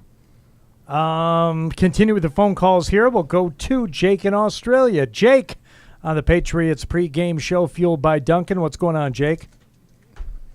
Happy Thanksgiving, guys. Same to you. I was just thinking before, we're talking about how we're worried about Justin Jefferson. Who do you think the Vikings are talking about on our side of the ball? Matthew Judon. All right, but offensively, who do you think the Vikings are talking about? Yeah, offense, defense, Yeah. either or. Tackling Ramondre Stevenson and Damian Harris. Yeah, I think it's Ramondre Stevenson, and I think that's. I mean, are they talking about Jacoby Myers? On third down, I think they should be. Yeah. I think that's one where you put Patrick Peterson on him, and I think you got to be aware. But I don't know. I mean, I would be aware of Devontae Parker going down the sideline trying to contested catch. Cornerbacks, be ready. But it's hard to really look at anything and say, geez, we got to stop this. I mean, I do think Ramondre and DeHarris, though, could break free. They get through the line and some big gains. That could be concerning to Minnesota, but I don't think they're trying to. How do we confound Mac Jones? I think they're just going to do what they do and send Smith and Hunter after him. It's something I try and do regularly, Jake, and I'm glad you brought it up because I don't think we do it often enough. Looking at it and talking about this game, pretend we're all Minnesota fans. Pretend we're sitting in a studio there in Minneapolis. Sure. You betcha. Oh, yeah. Oh, yeah. We're going to go Vikes tonight. We're going to watch the Gophers first, then we'll watch the Vikes. But from when you look at it from that perspective, Jake, like you just brought up, who's the scary guy on the Patriots offense right now? There isn't one. I mean, Ramondre Stevenson's very good. Myers is a good weapon, and I like Hunter Henry, and I like some aspects of a couple other guys, but there's no one to talk about on the on the offensive side of the ball for the Patriots. Like we can talk about pretty much any one or two guys on most other teams. There's no Jefferson to talk about for the Patriots. No, there isn't. And I'm going to bring up a point, Hardy, if it's okay. Yeah. Real quick that I did this week because I think it's an interesting comparison. Mac Jones, you hear a lot like Kirk Cousins, right? Like, he could be Kirk Cousins. Like that's like a Mac Jones comp, right? Like if he at his best, right? We've kind of said that generally. It's a low bar, but okay, yeah. No, but right, like he's never going to be Patrick Mahomes. Yeah, but I got you. So they got Justin Jefferson. I mean, I think we'd all take Justin Jefferson over anybody in the Patriots. Dalvin Cook. Maybe you'd take Ramondre Stevenson over him, but it's in the neighborhood of, so it's like, well, everyone's clamoring for this number one wide receiver. Minnesota's got it. They've got Kirk Cousins, who is Kirk Cousins already, and it's still not that great for them. So it just, to me, it's almost is Minnesota a little bit of a cautionary tale to what we're hoping for with Mac Jones, and I know the offensive line protection are things that feed into both of these teams, but I wonder, it's not going to be a simple fix as you just get a Justin Jefferson on your team, and then even if you have an okay quarterback, you're going to all of a sudden be the number one offense in the league. Right. Jake, sorry we didn't mean to dominate your phone call there. Sorry, but Jake. You got us going down a good road, and we appreciate it. It's a good rabbit hole you went down. Yeah. Well, thanks to you, buddy. We appreciate it. Enjoy the Friday afternoon football down there. I will, and you guys enjoy your evening over there. Oh, yeah, don't rub it in, dude. All our friends down there are flexing on us about how great it is to get a middle of the game. I want to move to Australia or New Zealand. Maybe we can fly there for the night games. It'd probably be easier on us to do the show from down there. During the day. I would think New Zealand's at least an hour ahead of Eastern Australia. It's got to be, right? You're really trusting your geography on that one, Hardy. I'm not sure. Marine Matt's in there checking time zones for me. And how many time zones are in New Zealand? You know, it didn't occur to me when I was moving back from California, like as I was driving cross country, it occurred to me later that I was going to be going through time zones and that I was going to have to change my clock as I was driving across. You know, like all of a sudden you're in Indiana. It's like, oh, we're in the Eastern time zone now. I don't know. It just doesn't occur to you. When you fly, it's easier. Like, oh, the time changed. But, you know, when you're actually experiencing real time, it's a little weird. All of a sudden it's an hour later than it was. Yes. I just pulled up a time zone world map here. There are 2 time zones in New Zealand. That's number 1. And it looks like... Were you way off? No, I don't know how to expand this on this wacky computer. It looks like there's one in between New Zealand and Australia, like a time zone that's mostly like a no man's land kind of. Well, no, it's a bunch of islands, and I'm okay. Wow. That tracks. Okay, we got to the bottom of it. Thank you. And here we are. All right. Good times. Time zone talk. What other show is going to give you Australia and New Zealand time zone talk? Only the Patriots Pregame Show, fueled by Dunkin.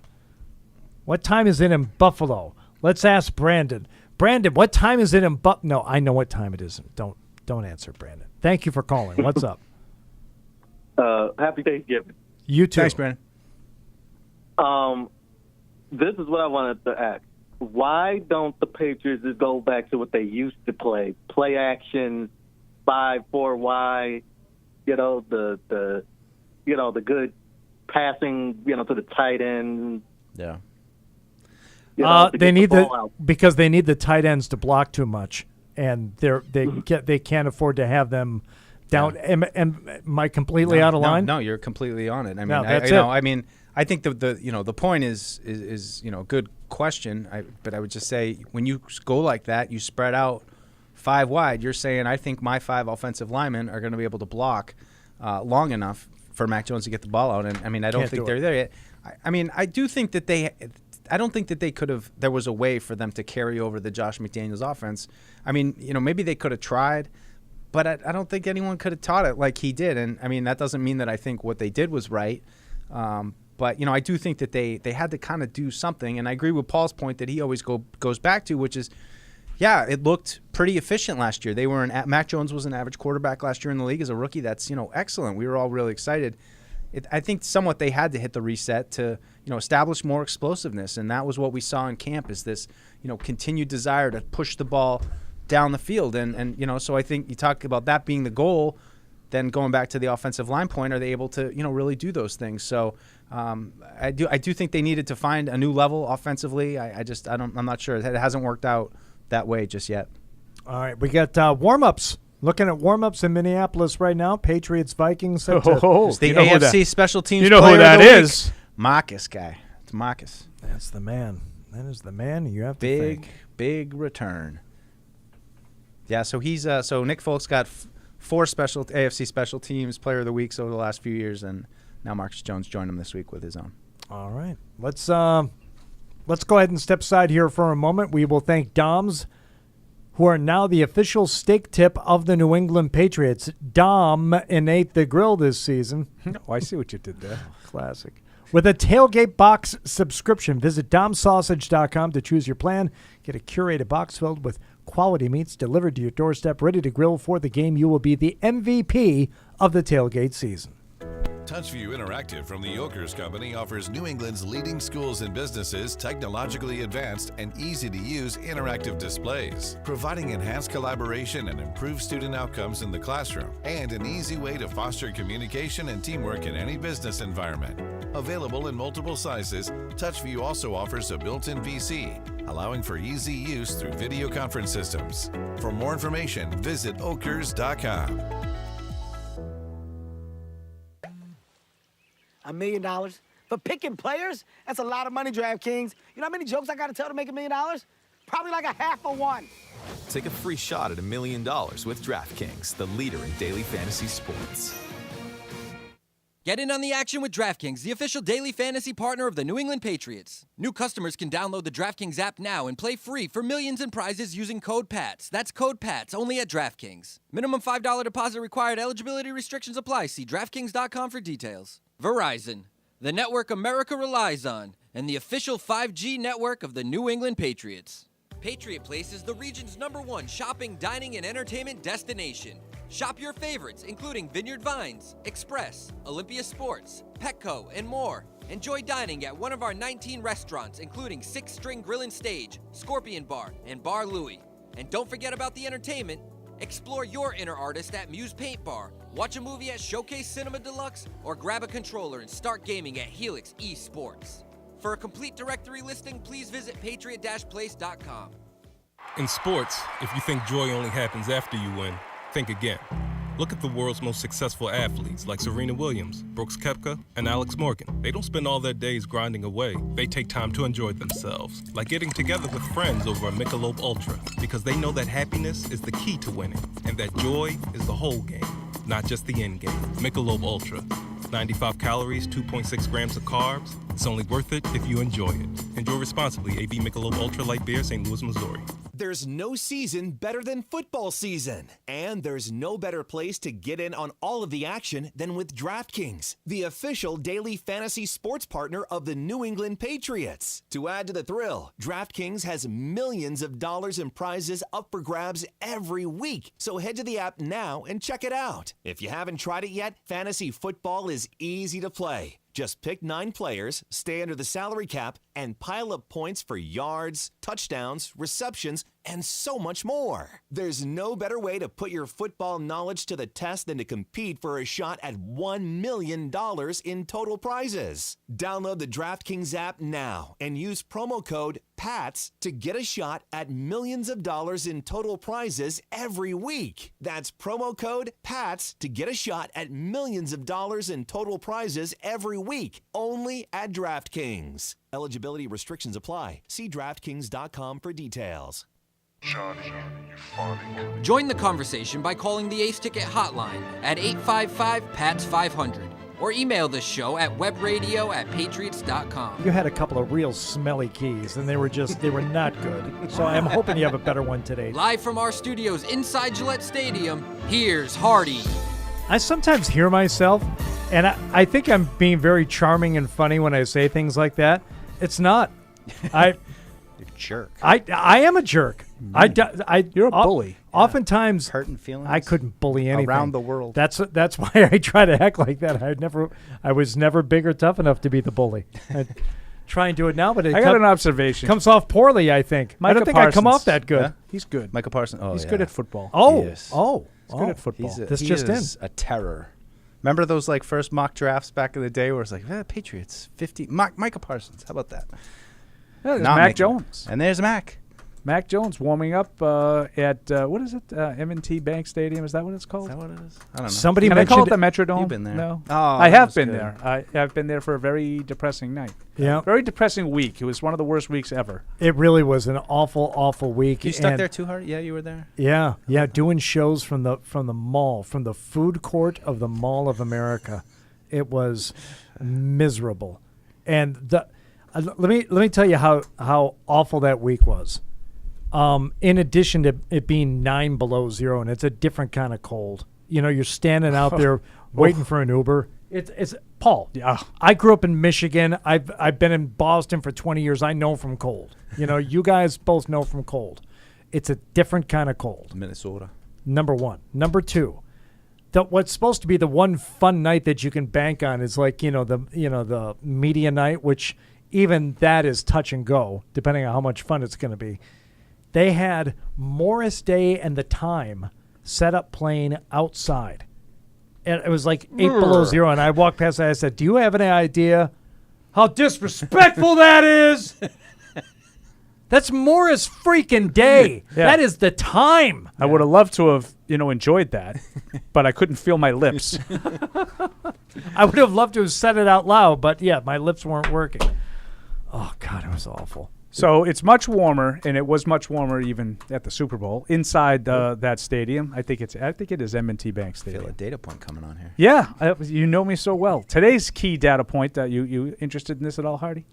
It's presented by Demand Science. You know. I'll let you know once I hear the data point. Of course. Well, I had to go near and dear to my heart because we're playing the Vikings. And what do I think of when the Patriots play the Vikings? 1994. Of course, 1994 at Foxborough.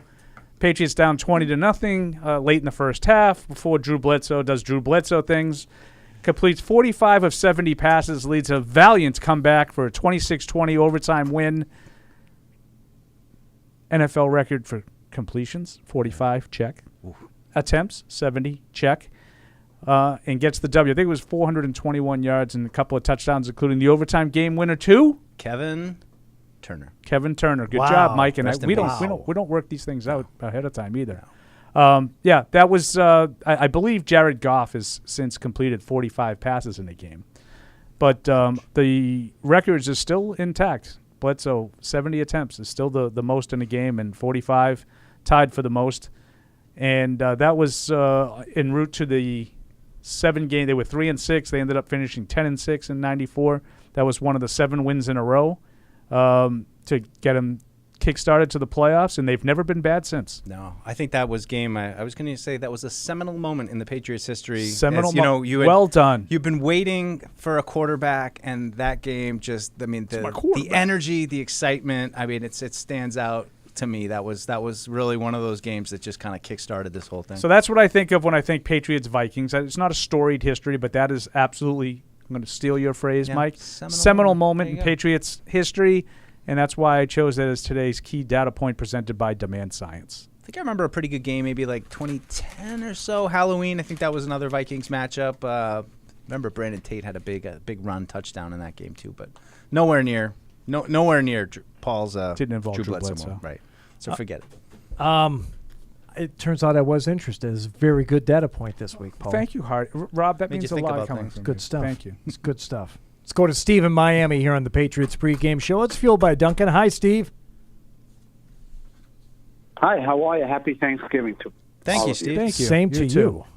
Let's hope we can give thanks at the end of this game. Well, we'll see about that. A couple of things. One is, a couple of weeks ago, Belichick even admitted that other teams knew their plays. Yet last week, even though thrilled about the victory, it seemed like 95% of the first downs were runs. Don't you think that that's easy for the other team to know that you're going to be running and running and running? And the second thing I want to bring up is I think this game could be a game where Thornton can get unwound and go with 2 backup cornerbacks. Want to get your opinions on both. Happy Thanksgiving. Thanks, Steve. Appreciate it. I would love it if they could take advantage of some of these backup cornerbacks. I don't know if Thornton's the guy to do it. It's looked kind of a little bit clunky the last couple of weeks. He just doesn't seem to be on the same page with Mac. I don't know. It looked better to me than the summer and early on with Thornton. But I do like the point about just the cornerback depth. And, can you exploit it with a guy like Aguilar? I anticipate, like we talked about, I would take away Jacoby Myers in the key moments. So hopefully those other guys can get open. I think the run stuff, though, they kind of threw it a little bit on first down, I thought, last week. But that first play, being a prime example, is when they tried to throw it. Seemed like a screen, but got blown up. Yeah, it's gonna have to be protection. And, the Patriots are missing 2 starters with Andrews and Wynn being out of the lineup. So it's going to have to start with some better blocking up front. And I think they're going to have to run the ball better than they have because they can't constantly be, 3rd and 8 and 3rd and 10 and 3rd and 12 and just expect to drop back and not have Danielle Hunter and Sedarius Smith impacting the pocket. There they come. Yeah. What was it that we were Patriots? Vikings. No, that's not it. You're over me? I know that I was supposed to tell you that FedEx is ready for the holidays, and they are. So thank you, FedEx. Thank you, Hardy, for letting me know that. Ready for the Don't holidays. crumble that. We need that for. We might need that for the post game. Yeah, can you uncrumple that? Thanks. No, do you want to do over-unders now, Matt? All right, let's go. It's time for this week's edition of Over Unders. You're over me? When were you under me? Hello, Mr. Kraft. Deuce just got very. Hello, very sir. Sir, may I just say you're looking very well tonight. Happy Thanksgiving to you. I just saw Robert Kraft on the warm-ups there. Do you think the camera was like, move? Sir, you make a better door than a window.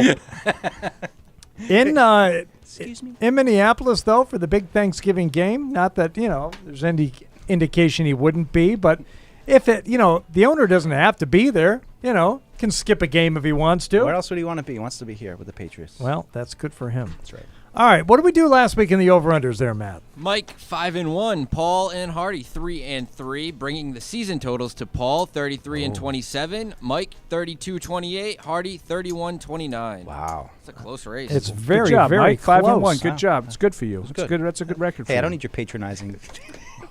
Did you take it that? No, Did you take it that way. He not only took it that way, he picked up on it right away.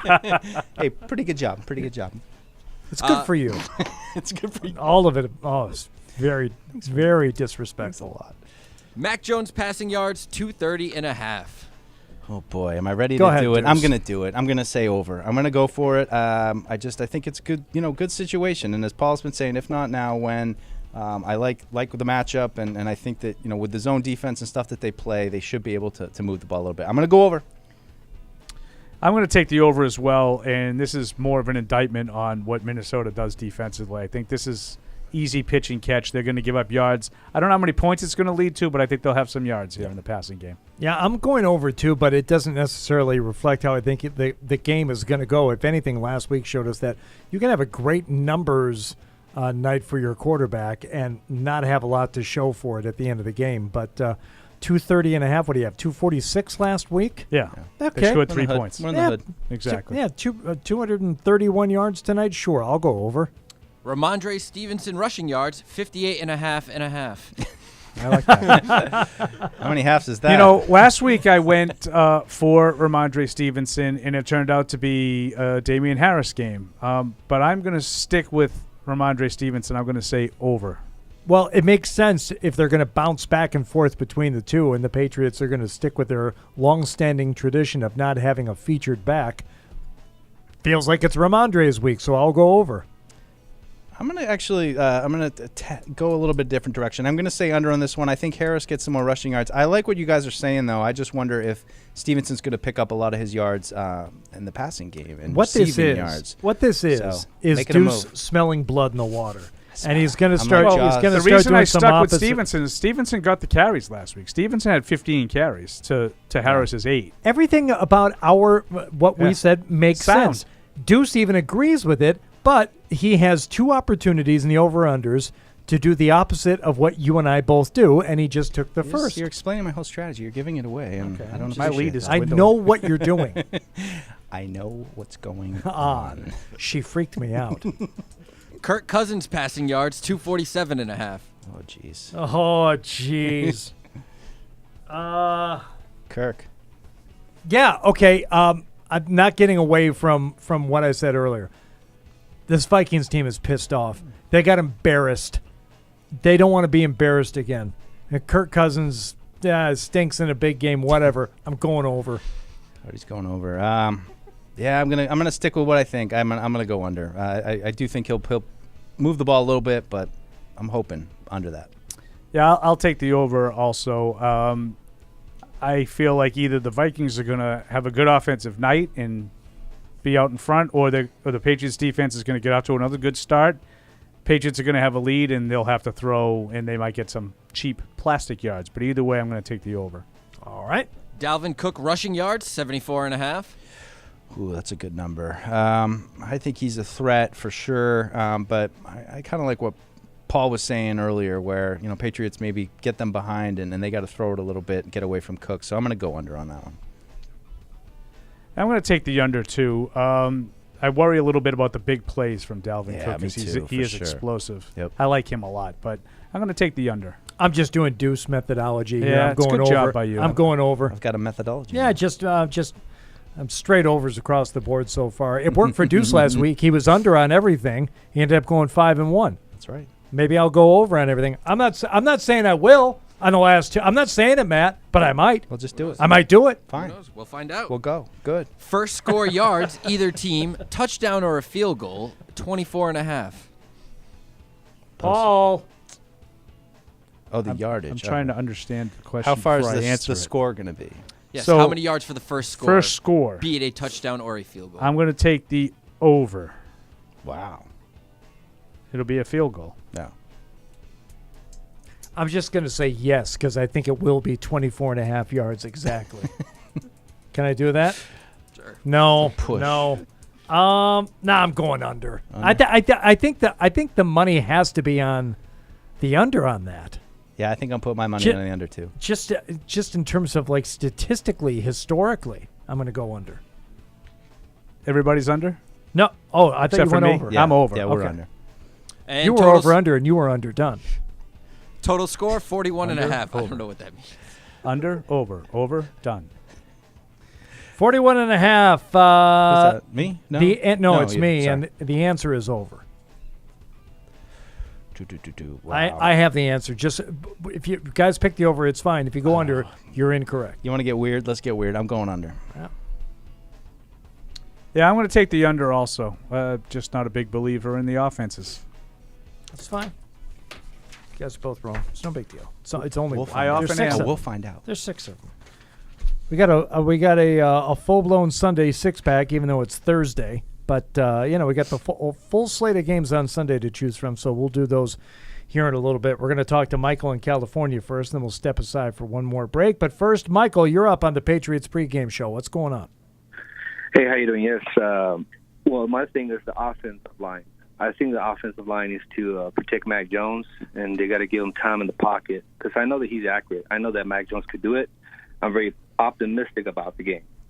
Okay. I don't share your optimism in terms of as long as you give him time, he can do it. Because and this isn't all on Mac Jones. This is in part due to the offense. It's in part due to the receivers not always, being where they're supposed to be at the time. And it's the timing of these plays. It's the way in which they're called. It's the time at which they're called. So time in the pocket would be great, and I would rather have it than not. But I don't know that it automatically guarantees success for your passing game. It's got to be point number one if you're going to have it. Yeah, I mean it's got to be better, no doubt. I just wonder what the offensive line's going to look like because after the top 5, the other 3 backups have never played a game for the Patriots before. So do those guys get in? Do they use them at all? Is this like we just hope our top 5 makes it? Do you use McDermott as an extra blocker? There's just some intrigue because there's 3 guys haven't even played for this team before. All right, Michael, appreciate the call. Thank you very much. Step aside one more time here, Marie Matt. All right, let's do that. We want to thank Dunkin'.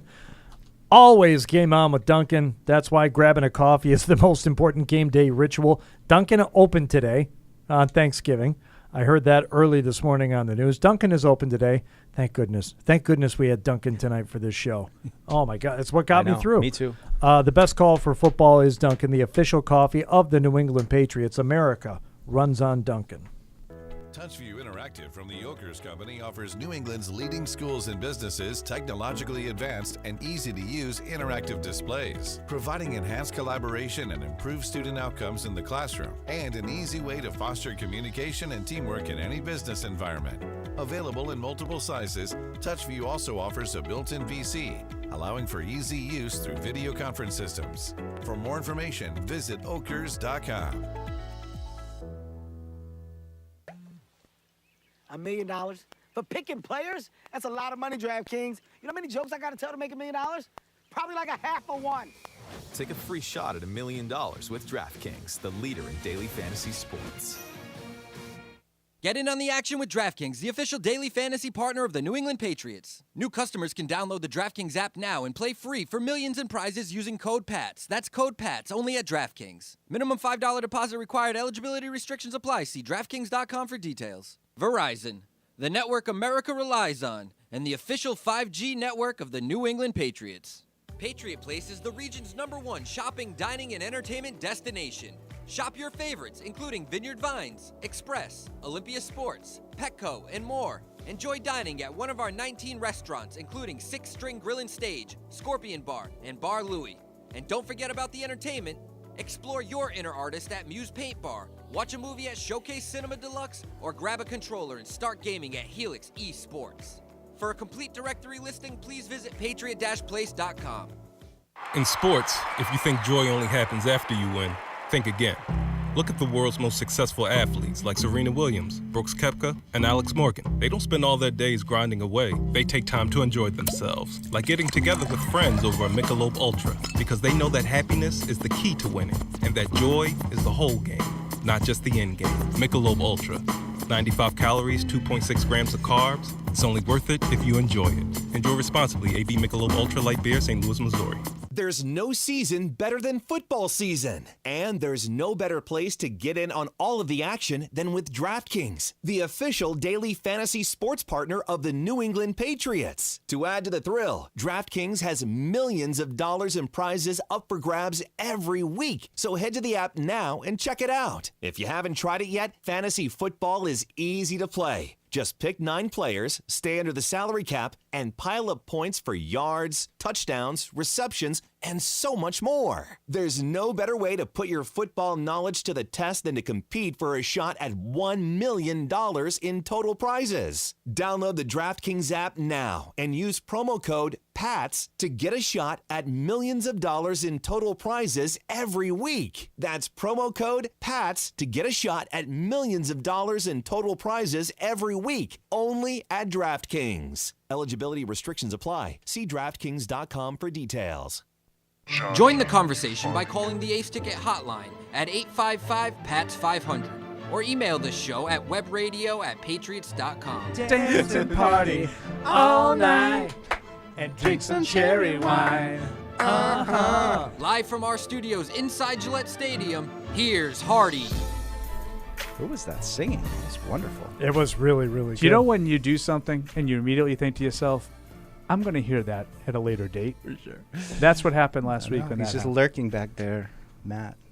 He's like, This is for you. I don't think I don't always know that he has our best interests at heart. He doesn't. No, just the show. He doesn't. It's all about the SHOW. According to those in attendance, the starting offensive line for the pregame warmups is as indicated. Brown, Strange, Ferentz, Onwenu, and Kajust, with your backups being Cody Russi, Bill Murray, and Connor McDermott. So yeah, the backups are Cody Russi, Conor who McGregor. undrafted rookie, Bill Murray, who former defensive lineman who was converted, undrafted, and Connor McDermott, 2017 draft pick of the Patriots, who was most recently with the Jets practice squad last week. Wow. Has that Jet stink on him. Wow. We'll get that off him quick. All right. Hey, Pats fans. Here to tell you about NFL All Day. With NFL All Day, all your favorite Patriots highlights become digital video collectibles called Moments. Not only can you buy and sell them on a secure marketplace full of thousands of NFL fans, you can also use them to compete in epic game day challenges. Check it out and find some moments from all your favorite Pats players on NFLAllDay.com. Shocked you into hearing that one, didn't I? I was in a stupor, and then all of a sudden he yelled at me. Didn't see that one coming. Hey, Pat fans. Let's grab a couple of emails here. We got Adam, who is in, I don't know. Doesn't say where. Someplace. Lowell, Indiana. I have a good feeling about tonight. 27-10 win. Mac throws for 350 and 3 touchdowns. That is. See, now, I think if it was like, if it unfolded like that, like, I would think differently about the potential of the team going forward and in the playoffs. I think Mac has it in him specifically. I don't know that the offense does, and I cannot get past the Vikings and what happened to them against Dallas going out there tonight and laying another egg. I give them a little more credit than that. Not a ton. I think it's a tight game, but you don't think they scored 2 touchdowns tonight? The Vikings? I think they probably got 2 in them. I think minimum. They do. I think they I do. don't know, Guy. Patriots haven't let up any touchdowns the last 2 games. I felt a lot more confident this week. I feel today. I felt a like, little do unconfident. you guys feel like put off when I give like positive Patriot stats? Because it seems like you guys get upset at me. I just look at you. Is that not my role? What are you talking about? Well, it's like when I start going crazy, weird, negative things, and sometimes we play on the other side of the street, but we come back. Are the Vikings better than the Jets and the Colts? Yes. Okay. That's why I gave it a sigh. So would you? They're better offensively than the Jets, not Okay. defensively. All right. That's why I had to pause. This is from Connor. Would you say Mac has been scared after the injury? And I do not mean no. Oh, I don't mean like scared of doing it again, but more scared by Zappy. No, I don't think so. I mean, I haven't. I'm sorry to be so dismissive. I don't think so. I don't think he's looked great in the pocket this year. That's gets back to what I thought last week. He looked a little bit more comfortable to me. In Ask PFW fashion, this is from Joe. Thoughts on the Beatles singing "Here Comes the Sun" over and over and over again in a song, or she did me, she do me, she done me, followed by "Don't Let Me Down" 300 times. Just a couple of examples. Excuse me, they're playing an instrument along with doing that. Iggy Azalea is not doing anything. Oh, now all of a sudden he's on my side. He came in to tell me how wrong I was about the Iggy Azalea line. But listen, you can kill me later. If you can you do me a favor and do it before the post-game show, because if I have to do the whole post-game show, I might as well live. I didn't have Paul having his punching bag being Iggy Azalea on my bingo card tonight. That's a good point. Did not wake up thinking I'd be talking about Iggy and Azalea. And this Iggy Azalea... rhyming the same word? Not once this week did I think, I got to go in on Thanksgiving night and Paul's just going to go ballistic on Iggy Azalea. I don't know if I can handle that. I did not once did I think that. No. And it happened. Yeah. That's why you got to listen. But it wasn't, you have to admit, it wasn't completely out of line. No, it was a good discussion, and there was some pushback from Matt. I thought it was good. Yeah. I'm glad we did it. It's a good territory. Sunday six-pack time. Let's go. This is the Sunday six-pack, so kick back and listen to my position. I'm itching to get the picks back. You better bring a big stack. Get it mixed, Jack. I came to win it, yeah, this is the Sunday six-pack. It is, of course, Thursday night, but we got all the games on Sunday to pick from, and we've got tonight's game. So Pack, back, Jack. Like, didn't just say pack, and pack. You can't just saying. You can't dismiss the three words before in the sentence that rhymes. I'm just saying. No, I'm giving him credit. That's a rap. There's words there. There's thought. There's creativity. Stuff that I could never do ever. Creativity. Yeah. I mean, for my money, when Biggie Smalls does it. Let's. Do we have to have Hardy spit it out at you again? Find out what happened last week.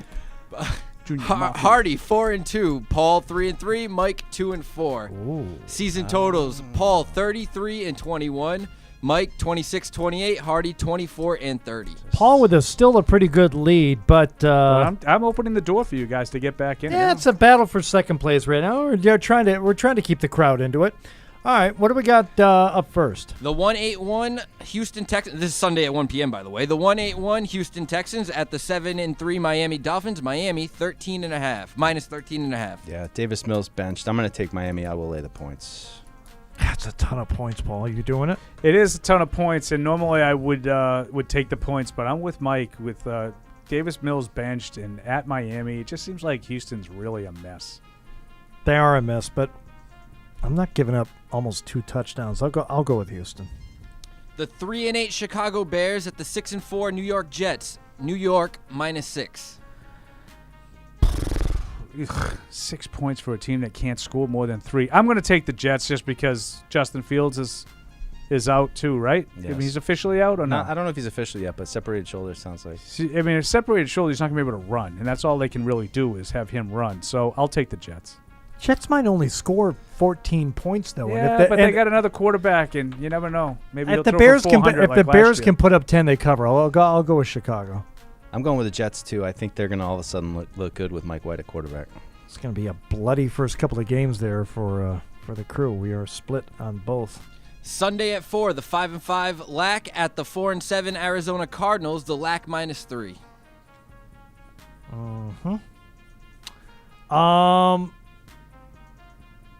I think Kyler's back too. Kyler Murray's back. Doesn't matter. I'll lay the 3. I'm going to take the LAC as well. I think they're better.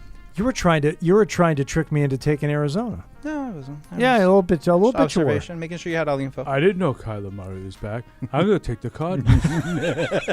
Oh, that changes everything. What more do you think it would take to get me to change my mind? A freaking Chargers-Cardinals game, which I have zero opinion on. Exactly. In all seriousness, I am going to take the Cardinals. I'm just going to take the home team. I guess, I got Paul with it. Idiot. Wait, what? The 3-7 Las Vegas Raiders at the 6-4 Seattle Seahawks. Seattle -3.5. We can't be this punchy yet. We're still like a half an hour from kickoff. I know. Post-game show is going to be fun. What is it? Seattle what? -3.5. 3.5. It's on the paper in front of you. I got the Raiders. I'm taking Josh McDaniels for another win. That's a tough game, though. I don't think it's a sure thing, but I'll take the Raiders. I'm taking Seattle because I just can't take the Raiders anymore. I just can't take it. I took them last week. I'll ride the. I lost with them last week. I'll ride the Raiders with you, Deuce. Ride the snake. I hope you're right. Because I'd like to see some of those teams, like, show a pulse. Yeah. Like that the Patriots are playing. I mean, I know that's counterintuitive, but I don't want to. You like good games. Yeah, I don't want to play like a 3-9 team in a couple of weeks, especially if they don't flex it. Right. If they flex it, I really don't care. You'll lose all the games you want. But we got to set up for a Sunday night game with a 3-9 team. I don't want to do that. Sunday Night Football, 4-7 Packers at the 9-1 Eagles. Philly -6.5. Did you say Vegas, by the way, Hardy? Yep. Okay. Let's see. Green Bay, Philly. I'm going to take Philly to bounce back. They haven't played well for a couple of weeks, and I'm trying to not cough as I talk. Yeah. I will take the Eagles. I'm with you on Philly, too. Mostly, I just won't bet the Packers. I'm on Eagles, too. All right. 6-4 New England Patriots at the 8-2 Vikings. Minnesota -3. I have Minnesota. I have Minnesota winning the game 19-13. Oh. Yeah, I already got my score spoiled, but 19-17 Patriots. Not sure how they get there. Love to see 2 scoring drives. Yeah, I like the Patriots, too, in this game, 20-16. I just feel like the Vikings are a house of cards, and I think the Patriots are tougher, more physical, and have a better defense. I like it. And there it is. We will be here for the post-game show, maybe. If you just hear dead air or there's like a blank screen, it's because we're all passed out, and that's a legit possibility. So until then, thank you for listening and watching. Thank you for downloading this podcast. Subscribe on Apple, Google Play, and everywhere else you listen. Like the show? Please rate and review us. Listener comments and ratings help keep us high in the podcast rankings so new listeners can find us. Be sure to check Patriots.com for more news and more podcasts.